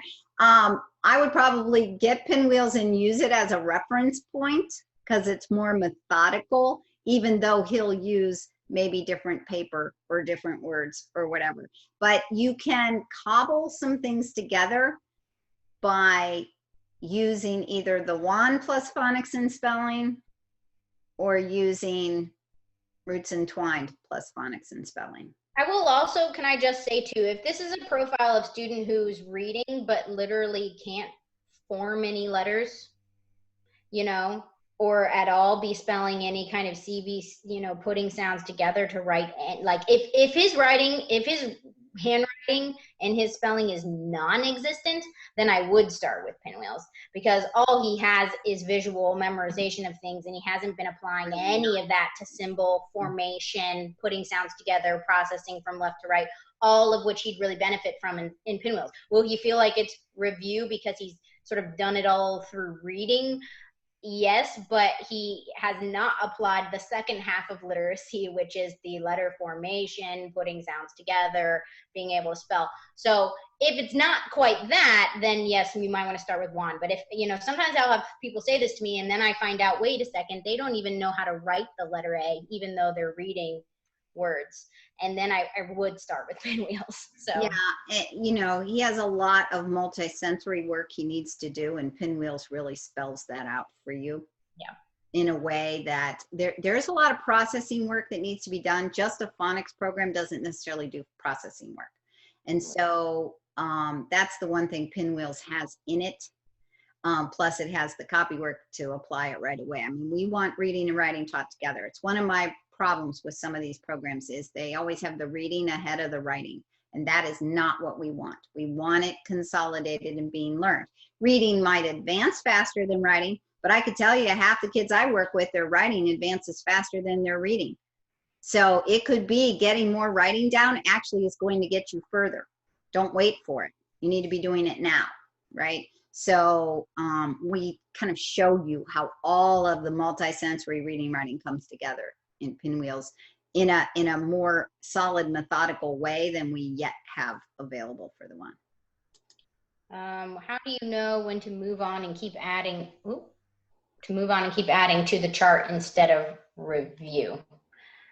This question comes up a lot. I tend to say that I'm looking for about an 80-ish% proficiency or mastery with a vowel and that vowel concept and spelling and reading and practicing and recalling those vowels before I move on. If you're always waiting for 100 and you have a struggling learner, you may be waiting forever and never add something to your chart. So that doesn't mean I move on and never go back. So you'll notice this vowel chart is very circular in that, you know, even once we add a new category, we're constantly going back and reviewing all of them then together. And then we might focus on that category for a while and then review them all and then add a new one, right? But you know, I do a lot of different activities with those vowels and we live with them for a while before I add new ones. What does a while look like? Depends on your learner. It may be just a week or two, or it may be months. So keep that in mind. But you're looking for around, you know, 80% mastery before you add more, which I give a percentage because I can't give you a number of days or hours because it'll differ by the student. What is your go-to for error handling? Do you encourage them to feel sounds with vowels since it is trickier, or other? I always have them start with the sound, always. And it can be that they're not hearing the sound very well. So, you know, there's a lot of things that go into spelling, and hearing sound is one of them. And recognizing what words look like, what we call word form memory, is another. And understanding how words are built is the third. And actually then you have all this meaning and grammar that gets all wrapped up in a nice little neat package. So I tend to start with that base of sound, and then I go to what do we know about the spelling. Pulling out your resources at that point too, like your vowel chart. Resources. Right. I will, and pulling out meaning, hey, can you get out your vowel chart and have them find it in the place that they hopefully know where it is, because it's organized somewhere, like in their LA binder, which we're teaching tomorrow, right? And we want them to be, okay, and what's the sound we're hearing? A. Okay, where's your A square? You know, and they find that, and then you're working through it in that way. I will say one thing, you'll notice that a lot of errors, not all, this doesn't account for every error, but a lot of errors are because of missing or mixed up sound information. Like they've dropped a sound, or they didn't process that one of those sounds was there. So you really often have to start with what is the sound information, or they put in a spelling that doesn't represent the sound they heard at all, right? Because they're just visually trying to recall what letters are there. They're not working from that sound bucket. So if you really start with sound, you're sort of reorienting them to the way they need to be processing through a word, regardless of the spelling. They need to know all the sounds they're hearing first. And kids who are very, very silent, when they spell a word and it's like, what the? And then I say, okay, tell me all your sounds in that word. And they're like, then I have a sense that, well, they weren't operating from sound at all. They were recalling letter, letter, letter. What letters can I imagine I think I go in here, right? So I'll give you a good example. I had a student, this happened just yesterday. He had, or Wednesday, was that yesterday? Yeah. He had, I don't even know. He kept misspelling the word purely, P-U-R-L-Y, that he was spelling, okay? So I said, first we have to figure out what kind of error was it. So I said, okay, first of all, what's the base word? This is words now, see, these are word parts. What's the base word? He says pure. Now, I don't go, how do you spell pure? I say, how many sounds do you hear in pure? We identify there are 3. What is that? What's the first one? Easy. Second one, the vowel sound. You, pure. Okay, now all of a sudden we had to like really work on that was you. And then what were the possibilities of the spelling? That finally got us to the broken UE. We finally get to the base word pure. Now he's like, but I have to drop the E anyway. And I'm like, but you didn't, because it's an ly suffix. And now we're on to a whole nother kind of lesson, which is about, do you drop an E if you add a suffix that starts with a consonant? This is word study, right? So that's what I mean by it. It didn't matter whether it could have been that he just thought he needed to drop the E. This child, first of all, I knew him. And second of all, I'm not sure he really knows how to spell pure. And I'm not sure he really heard all those sounds. And so I start from there. If he knew it, we just go quickly. But he didn't. We had to really work on that. Was it even a UE to start with? Yeah. I had the exact same spelling error with a kid who was trying to spell prepared. And we had to get that he was hearing the word prepare first so we could hear the long A, prepare, with that consonant in the middle, and get that AE broken. Okay, and by the way, pure, prepare, there's that R causing all kinds of confusion with the vowel sound. So I'm just telling you, R's and L's and M's and N's sometimes too. I didn't even mention those. They can really mess with your vowel discrimination. So. But notice how often for the struggling learner, we still have to start with sound. Yeah. Then we add the other pieces in, okay? Okay. Okay. Is there a reason you aren't labeling the categories in the chart, like labeling bossy R's about, oh, like writing the labels? And do you recommend having a key at the bottom, like you have on your sample chart in the packet? Key. Yeah, we have a key. Oh, we have a key with the colors. I don't do that with my students, no, because I let them choose what colors mean what categories. If they are having a super hard time recalling the names of the categories, I might write them in somewhere on their chart. You could, it's not a big deal. I like to have them, the goal is that we're reviewing and saying this vowel chart enough that they've heard short vowel, long vowel, vowel team, bossy R quite a bit. And most of my students are able to recall those terms with the right amount of practice. So. Yes, I would say that's true. You don't want the chart to be so full of stuff that you can't get to the information you need to get to. It's another reason we color code it, so your eyes can kind of hone in on what you need to know. But I've had kids write all kinds of things on their vowel chart, and we've drawn all kinds of pictures like Moore shows you. So if it's helpful, honestly, if it's helpful for memory, fine, and if it's just extraneous, then it might just be for us, not for them. So I'm not sure did I accidentally get rid of a question? I'm seeing half. You might have meant, do you start with sound? This might be referring back to the one from before. No, I don't remember the name of the one I just dismissed. Oh, can I click on it? Oh, answered. Okay. Yeah. Oh, I think Emily, okay, she was the question about 7-year-old memorizing enough to read when he struggles, and I think she was putting in clarifications as we were talking about it. Meaning he's just memorizing into an IRE. Yeah, he's probably having some sound discrimination difficulty. Kids who confuse INE are typically having difficulty with sound discrimination, which tells me that his processing skills are weaker, which tells me he's going to benefit from lots of explicit teaching. Well, and lots of intentional copy work. So it sounds like wand and roots entwined would probably be a good fit. I said. Yeah. I thought you said roots entwined. I did. I was thinking roots entwined plus phonics and spelling. Well, you said that too, but then she had asked about pinwheels versus the wand. So she was one who said which one to start with. Probably at that point, yeah. Mm-hmm. Okay. Sorry, go ahead. What were you going to say? I was going to read the next one. Oh, yeah. The A in talk, is it aw or ah? Is it dialect based? Or I'm going to let you answer this one.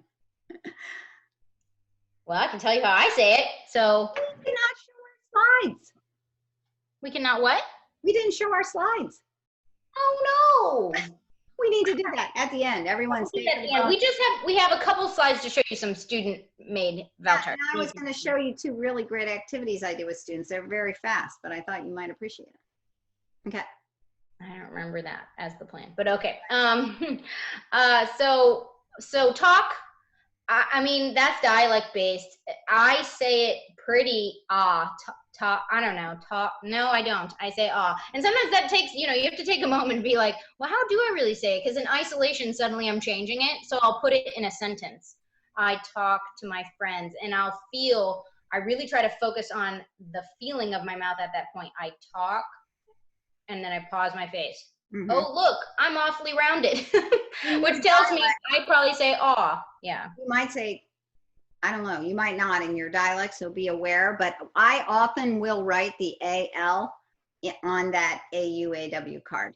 Yeah, and it's dialect based. To me, talk versus talk, like TikTok, is a bit of a different, one is a much more open and one is much more rounded. Now, I had someone pull me in. When I worked in a school for a little bit, I was a classroom teacher. I was walking down the hall, and she was like, "Oh, SLP," and like grabbed my arm and pulled me in the classroom and was like, "Answered this question," and it was some like, "How is this word supposed to be pronounced?" type question, and the answer was, "Depends on your dialect," which she did not like because there was this big classroom debate going on. But that is, with those vowels that are real close like that, often the answer depends on your dialect. Well, those make great conversations, actually, and conversations help kids remember things. So that's what you want. All right, we'll roll through these and get to our slide. Share a completely finished chart with all the writings on it somehow. We kind of did that. You have all of the bits and bobs to do that. and I showed you my chart. I don't know at what point you put this question in here. I showed you my chart with a lot of the spellings on there. The biggest spelling writing that you'll do is on those long vowel cards. That's where most of them are housed. And then there's a few others here and there. So if you look at the chart of all the spellings and you look at the vowel chart we showed you how to make, over time, those cards can house any of those spellings depending on how much you've covered. So we'll show you some student-made ones in a minute so you can kind of see what they look like, but we don't have ones with every single spelling on it in here because we really want that to be a bit more of an organic process. The spellings get added a little bit more based on their frequency of coming up in your teaching than they do so much like, and then we add this spelling, and then we add this one, and then we add this one. Once all the vowels and the sounds are there, it doesn't so much go like that. It goes a little bit more organically at that point. I'll often do some high frequency ones like, oh my gosh, I haven't covered EA and I need to teach a lesson on that because it's like a big old speller that's everywhere, right? And then we add it to the long E and then we do a bunch of practice with it. But in general, all the spellings are getting added based on lessons that come up and questions that come up. I just wanted to throw in, Tracy and I were briefly discussing kind of over text that question, and possibly providing via email just a quick, like even a layout of like why we put stuff in each corner, because that isn't expressed in the instructional plan. You do say it, but having that visual is kind of that extra helpful step. So, okay. Yep, Nice. I would say if we manage to do that, have time for that. We do have a Pinwheels launch coming up, so you may receive an extraneous email with that extra support at some point, but it may not be right away. Feel free to stay on, Claire, if you'd like. Oh. The next question was, do we put it in LA binders? Yes, because we don't want to lose it. It's a great place to keep it. So and for those of you in the class tomorrow, you'll see that. Yes. But usually I 3-hole punch it or have it slid in, and then it's easy to take out because I like kids to have it out in front of them. I don't like it when it's stuck in the binder. I want to be able to move it around. Phonics and spelling. Would this be the class that I would take to see how this is used daily or weekly to integrate it into a lesson or word study or both? We don't actually really teach how things get integrated in any kind of daily, weekly way, except through Pinwheels and I was going to say, Bond. But phonics and spelling will show you how, like when we say we're going to teach on the long E sound, we show you what that looks like. When we say we teach that this could be, you know, a team or a broken vowel team, we show you how we teach that strategy. So basically the lessons you get are like, now we're going to introduce open syllables. This is what the lesson looks like when we teach open syllables. And if it involves the vowel chart, you'll see that in the class. Mm-hmm. In terms of the daily, you know, what this is a tool for you, a teaching tool that you pull out any dang time. Mm-hmm. And we showed you several strategies throughout this class today for great ways to be reviewing it constantly as you're adding to it over time. And a lot of our followers who have older kids are using other phonics programs that are appropriate for older kids and using these strategies, and even our phonics and spelling teaching strategies to support that. So some of you are using Logic for English, some of you are using Wilson. And some of you are using All About Reading, although make sure you use that with the writing and they're coinciding, not lagging behind each other. So, you know, you're making modifications because no child is perfectly fitting into anything. But what we are trying to help you with this is how can you help it be more sticky? How can you help them be more independent? How can you help them use the information? So, and of course, if they're really young, then Pinwheels will be walking you through that, and then Juan walks you through it more. Do we teach the marks? Like marking vowels. Once in a while, I'll do like a long vowel sound over a short vowel sound for some kids. I drop it off pretty quickly. It's not something I tend to do very much. Yeah.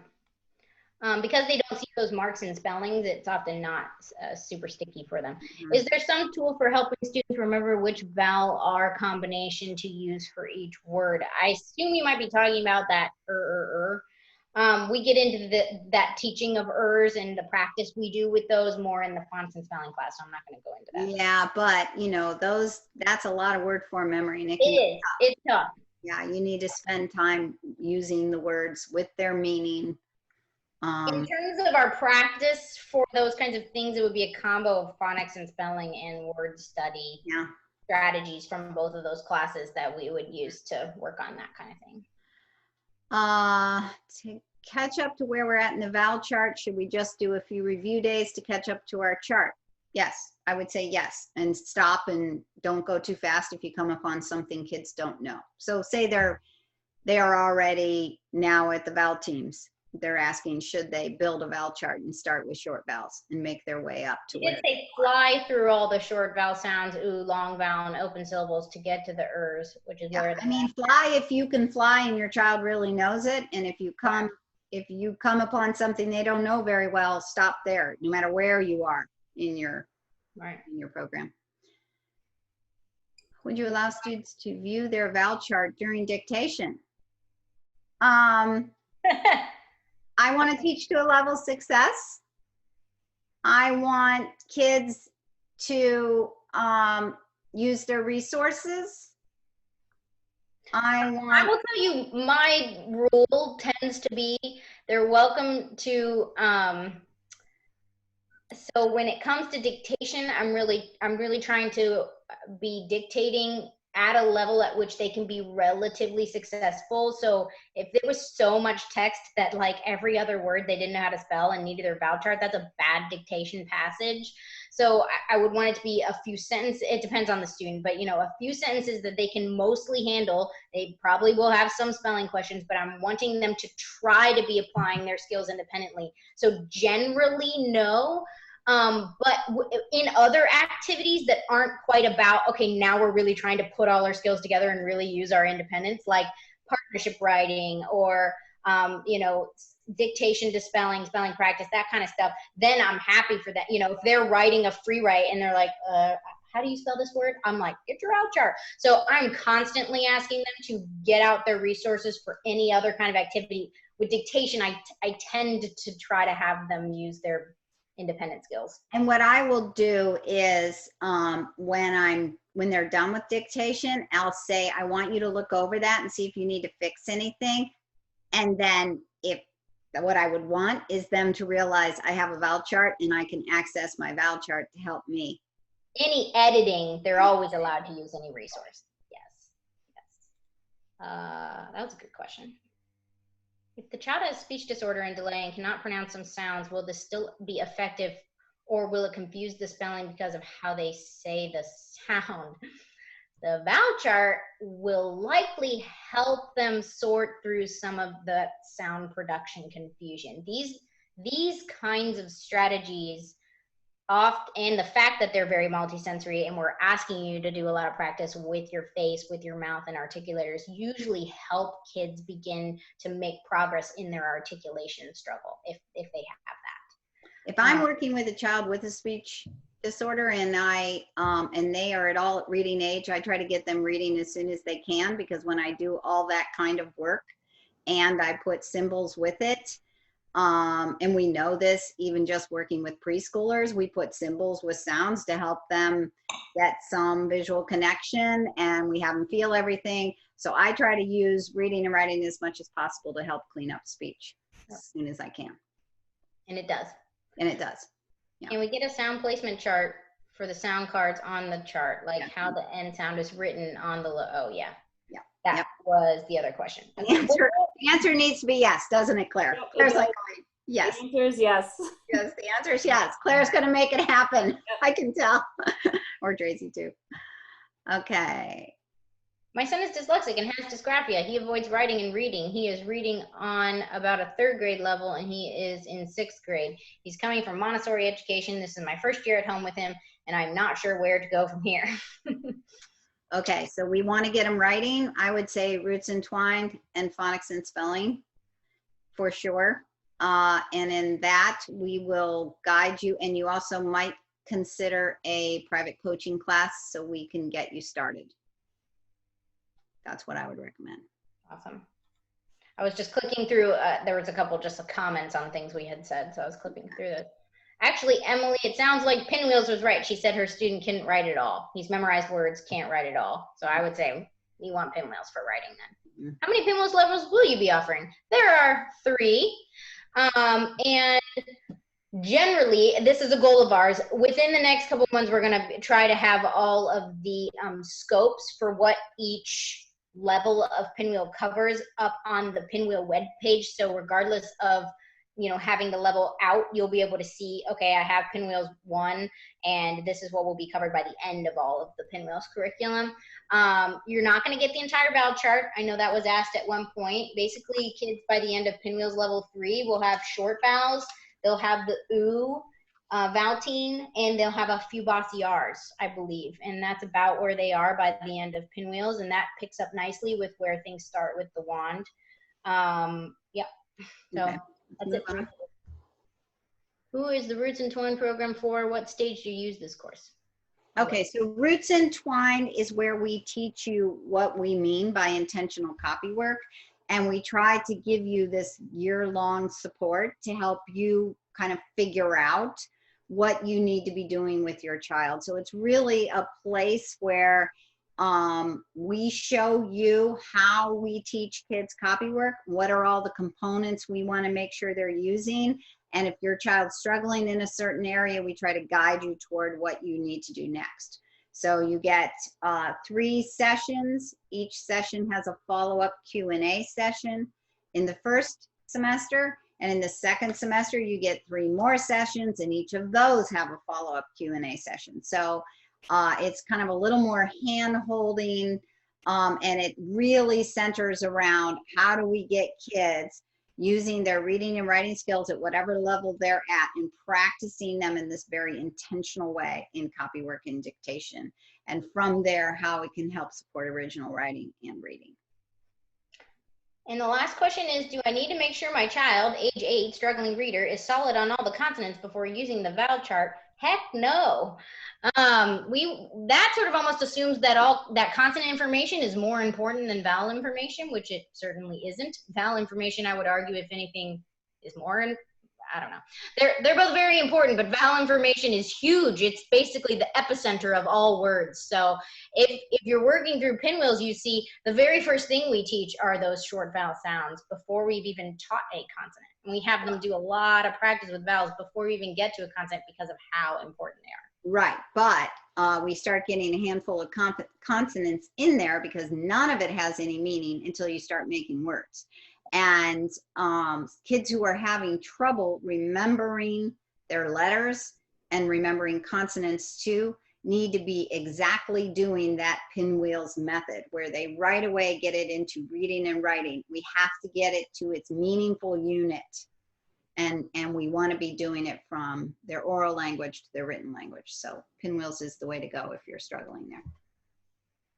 As a little hurrah, I can share my screen and show the slides, or do you have it? Yep, I have it too, but if you're ready, go ahead. You can do it, I don't care. Okay.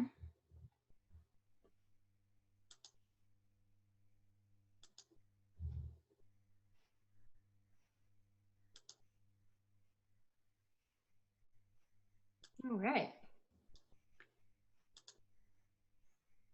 So these are just some student samples of charts that have been created by our kiddos and parents with their kids who follow us too. So some are our clients, some are followers, and what some of them have looked like over time. This one's a nice example, I think, because it shows, I think these were these Post-its, or they look like Post-its to me. The top ones did look like Post-its, but the rest look like, I don't know, it's hard to say what we happened to use that day, what we had our hands on. This was colored Post-its being used instead of printing out the vowels. It's like, that's okay. This is actually a remake. We're in the process, this is a couple years down the road, and we're in the process of coming back through this. And so we started tagging on some of this information about what comes after short vowel, what some of the spellings are that come after short vowel sounds. So you notice we have these, you know, Sammy loves fried zebras, the CK, TCH, DGE, NG, NK. We kind of put some of these spelling patterns that come immediately after short vowel sounds. You'll also notice that we had added a couple bossy R's there over the years. So we are on our way back reviewing for this vowel chart. This is the second time through for this chart. And I want to say too, like, this is part of the you know, the flexibility and the personalization of the vowel chart. It's likely that if this one's redone a third time, as this kid learns more and more and more, that probably all those smack dab short vowel spellings wouldn't be on there anymore, because they've done so much with them and they need that space for new vowels that this kid has learned. Right, right. And he wanted, you know, he also had decided, I want some things here, I want things there. I mean, that's good. He's thinking about what will help him remember, you know, his way of organizing. So you can see some vowel charts that are at different stages here. Okay. These vowel charts do not have everything on it as they should. Yeah, notice she started with or. Lots of kids know or because they know the word or before they know any of their other bossy R's. That's not that unusual. And so that was her first bossy R that went up there. And for some reason, they went to I don't know why. Could have been because she wanted to write the word book. You know, this is just, can be dependent upon what happened to be going on with this particular child or what they already knew getting started. It is not unusual for me to have a plan for the vowel chart that then gets a little bit changed because of something that came up during a lesson. And I decided, you know what, they're old enough, they're going to use this word a lot. Let's go ahead and add it to the chart. Right. I mean, kids usually come to us after they got started and started having some trouble. So a lot of times they come to us and they have this little smattering of things they know already. Yeah. This one's a little hard to see, but it's a nice one that's more traditional looking to our teaching. Yeah. Oh, this was my student. So this is a great example. Someone had asked, like, how and when are you using it with teaching? So this was, we got out our vowel chart because we were doing a copy work lesson, and before the copy work, we were doing some pre-teaching for that copy work and practicing with the vowel spellings in some of the words within this passage. And this is a high schooler who had like pretty much all the vowels on the chart already, but we hadn't done a great job of filling back in the spellings. And she had kind of an old version of the vowel chart. So this was after we had basically remade the vowel chart in this new way, and we're going back through and trying to add in the spellings. And so I don't remember why I had her put Post-its on there. She probably was just tracking what spelling she saw in there, and it was a kind of a fun. It was a multi-sensory strategy I just had her do for that moment, right? And oh, I remember. It was, we were kind of creating them and sticking them where we thought they went. I gave her the spelling, and she had to tell me the sound that it made in the word, and then had to sort it where it went on the chart. And then part of her homework was to go back in, and based on where she had sorted those Post-its, she could permanently add them to her card. Because this was a review of spellings we had learned in the past. So I had this kind of different way I had her do it. I think it's a really nice multi-sensory way to apply that what I'm reading is connected to spelling, is connected to sound, you know? Yeah, so what she did basically is based on the sounds I had her highlight in the passage, she then wrote on each Post-it all the spellings that were represented with those sounds, and then she had to sort them on her chart. And then based on that sorting, she got to add them back onto her chart. So that you can get really creative with, especially when you're remaking or reviewing something, how you do it. And you know, I think there's an error there. I think she put the OA in the A, the OA spelling in A from goatee. I think she just saw an A. Right? That is a mistake, and I didn't realize it when I took the picture, but we did fix it afterwards. Yes, but that's important to know, because kids who don't use enough sound will constantly make those kinds of errors. They think A, they see an A. They're not stopping and saying, hey, is that OA making an A sound? They're just going by what they see. And so it is actually a really good example of the kinds of errors that we have to help kids work through. It's not what you see, what do you hear? We always have to be tracking sounds. This is a kid who really struggles with word form memory too. So we are constantly working on her not you know, sort of just grasping at the visual, but instead really tracking by sound. So, okay, that's a nice one. Has a lot. That's a nice example. Now, this person did identify the short, long, bossy R's. Didn't identify vowel team, but, or might say it somewhere, I don't know, but this is a really nice example. Notice they also identified the sliders. Sliders, yeah. So if you look to the right, you'll see the ow and oi say slider above them. And the I and U, they have underlined the word slider. So they this is one of our followers. And this is the vowel chart they made over time, not right away. This is, she's been doing this for maybe years. This represents, I mean, many years of yeah, work. this is probably year 3 for these kids, I think. Yeah. I just wanted to show you this. This was an activity that I happened upon that ended up being a great vowel activity. So I had a student who had an interest in independently learning Irish slang. So she's home, she's watching YouTubes, and she wants to learn Irish slang, and she's working on how to say it like the Irish and all that. So I asked her to, using her vowel chart and our common spellings, to create a list for me of slang and how would you pronounce it. So what is nice, she was supposed to give me all the stress. If it was 2 syllables, she didn't always, but if you notice this first word, goal, she's a bit of a goal, which apparently is an annoying person. That, I'm so interested. I'm like reading through her. I know, uses. I like the uses. It's kind of like y'all. So is the booty, it looks like Boucha. It's Boucha. She's putting slash marks in between, although the slash marks are not in the typical direction. Okay, hey Boucha, which is how it's kind of like, how are you? Yeah, that's So it'd be, hey Rita, Boucha.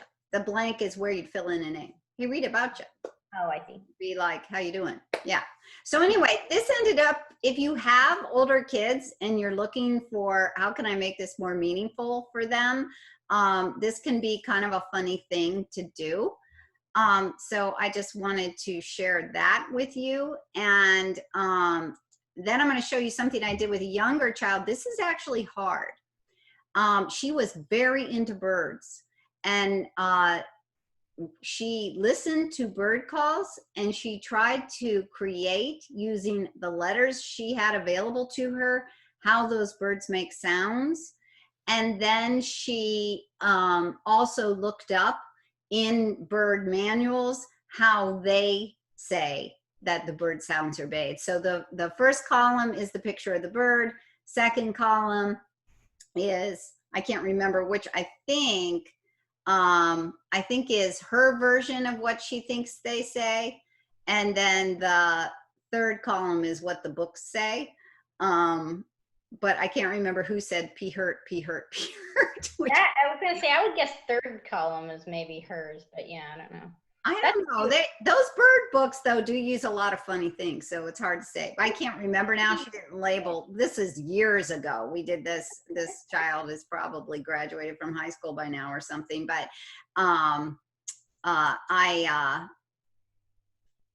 I think the first column might be what they give, and the second column was hers. I think you're right there, Maura.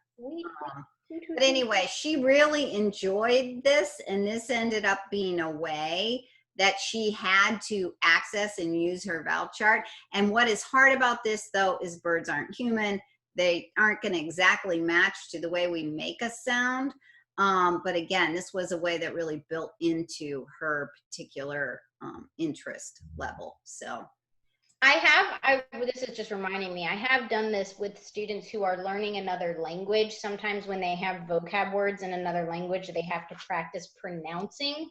We'll get out there. Now, be careful, because sometimes other languages can literally have vowel sounds that are nowhere on this chart because this is for English. But for the most part, if it's one of those, you know, Latin-based languages, a lot of the vowel sounds are on this chart, and based on the pronunciation, we'll listen to the word like on YouTube or on something, and then we'll have to try to point to which parts of our vowel chart seem to be, you know, seem to house that sound, so that they're practicing their sound and they're listening to a word. So there's so many ways you can involve the vowel chart in any kind of lesson you're doing.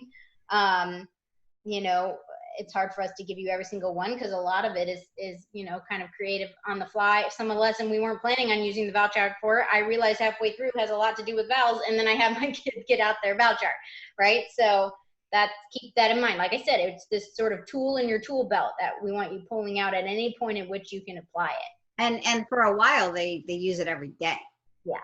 And then, you know, as they're writing more, they may use it more when they're editing. But I've done the same thing. When kids take Spanish, we look at Spanish phonetics, have a lesson on Spanish phonetics, and then we take a different color and we make sure all those spellings are on our vowel chart. So when we see that I can represent an E sound, that's already on the vowel chart, but we might now make it that color that cues them. We make the I a color like blue or something that cues them, oh, that's my Spanish phonetics too. And then that's an opportunity to talk about this Latin-based influence that's in our language, right? Yeah. Okay, I think we have exhausted the vowel chart. I think we've talked enough. Yes, and as you can tell, there are a lot of other pieces to the learning, but this is key for memory and for building in this sound awareness and for making sure kids are really storing by sound, not by just how letters look. So that is, if you take nothing else away, take that from this, that you really want to be doing that and you want to be practicing it often. So I thank you, Teresa, for saying that. I appreciate anyone who's still with us, and those of you who are watching later when you're catching up if you had to go. As usual, we are an hour behind. We've run over, but we can't be accused of not giving you enough information. If we gave you any more, you'd just explode. So that's it for today. I hope we see many of you again tomorrow for the LA Binder class, which will be taught by Rita and Claire. So yes, and Maura will be in the wings for that one. Yes. Yeah. So thanks to Claire and Tracy and all their support. All of these instructional plans are the diligent work of Tracy, who puts them together for you. She did all the graphics, especially in this one. Oh, I think Claire did a lot of these graphics too. Maybe I can't really exactly remember, but certainly it has really helped. So thanks to this whole team and those of you who follow us. We will see you on Facebook, and hopefully we see you tomorrow too. Yep. Bye, y'all. Bye.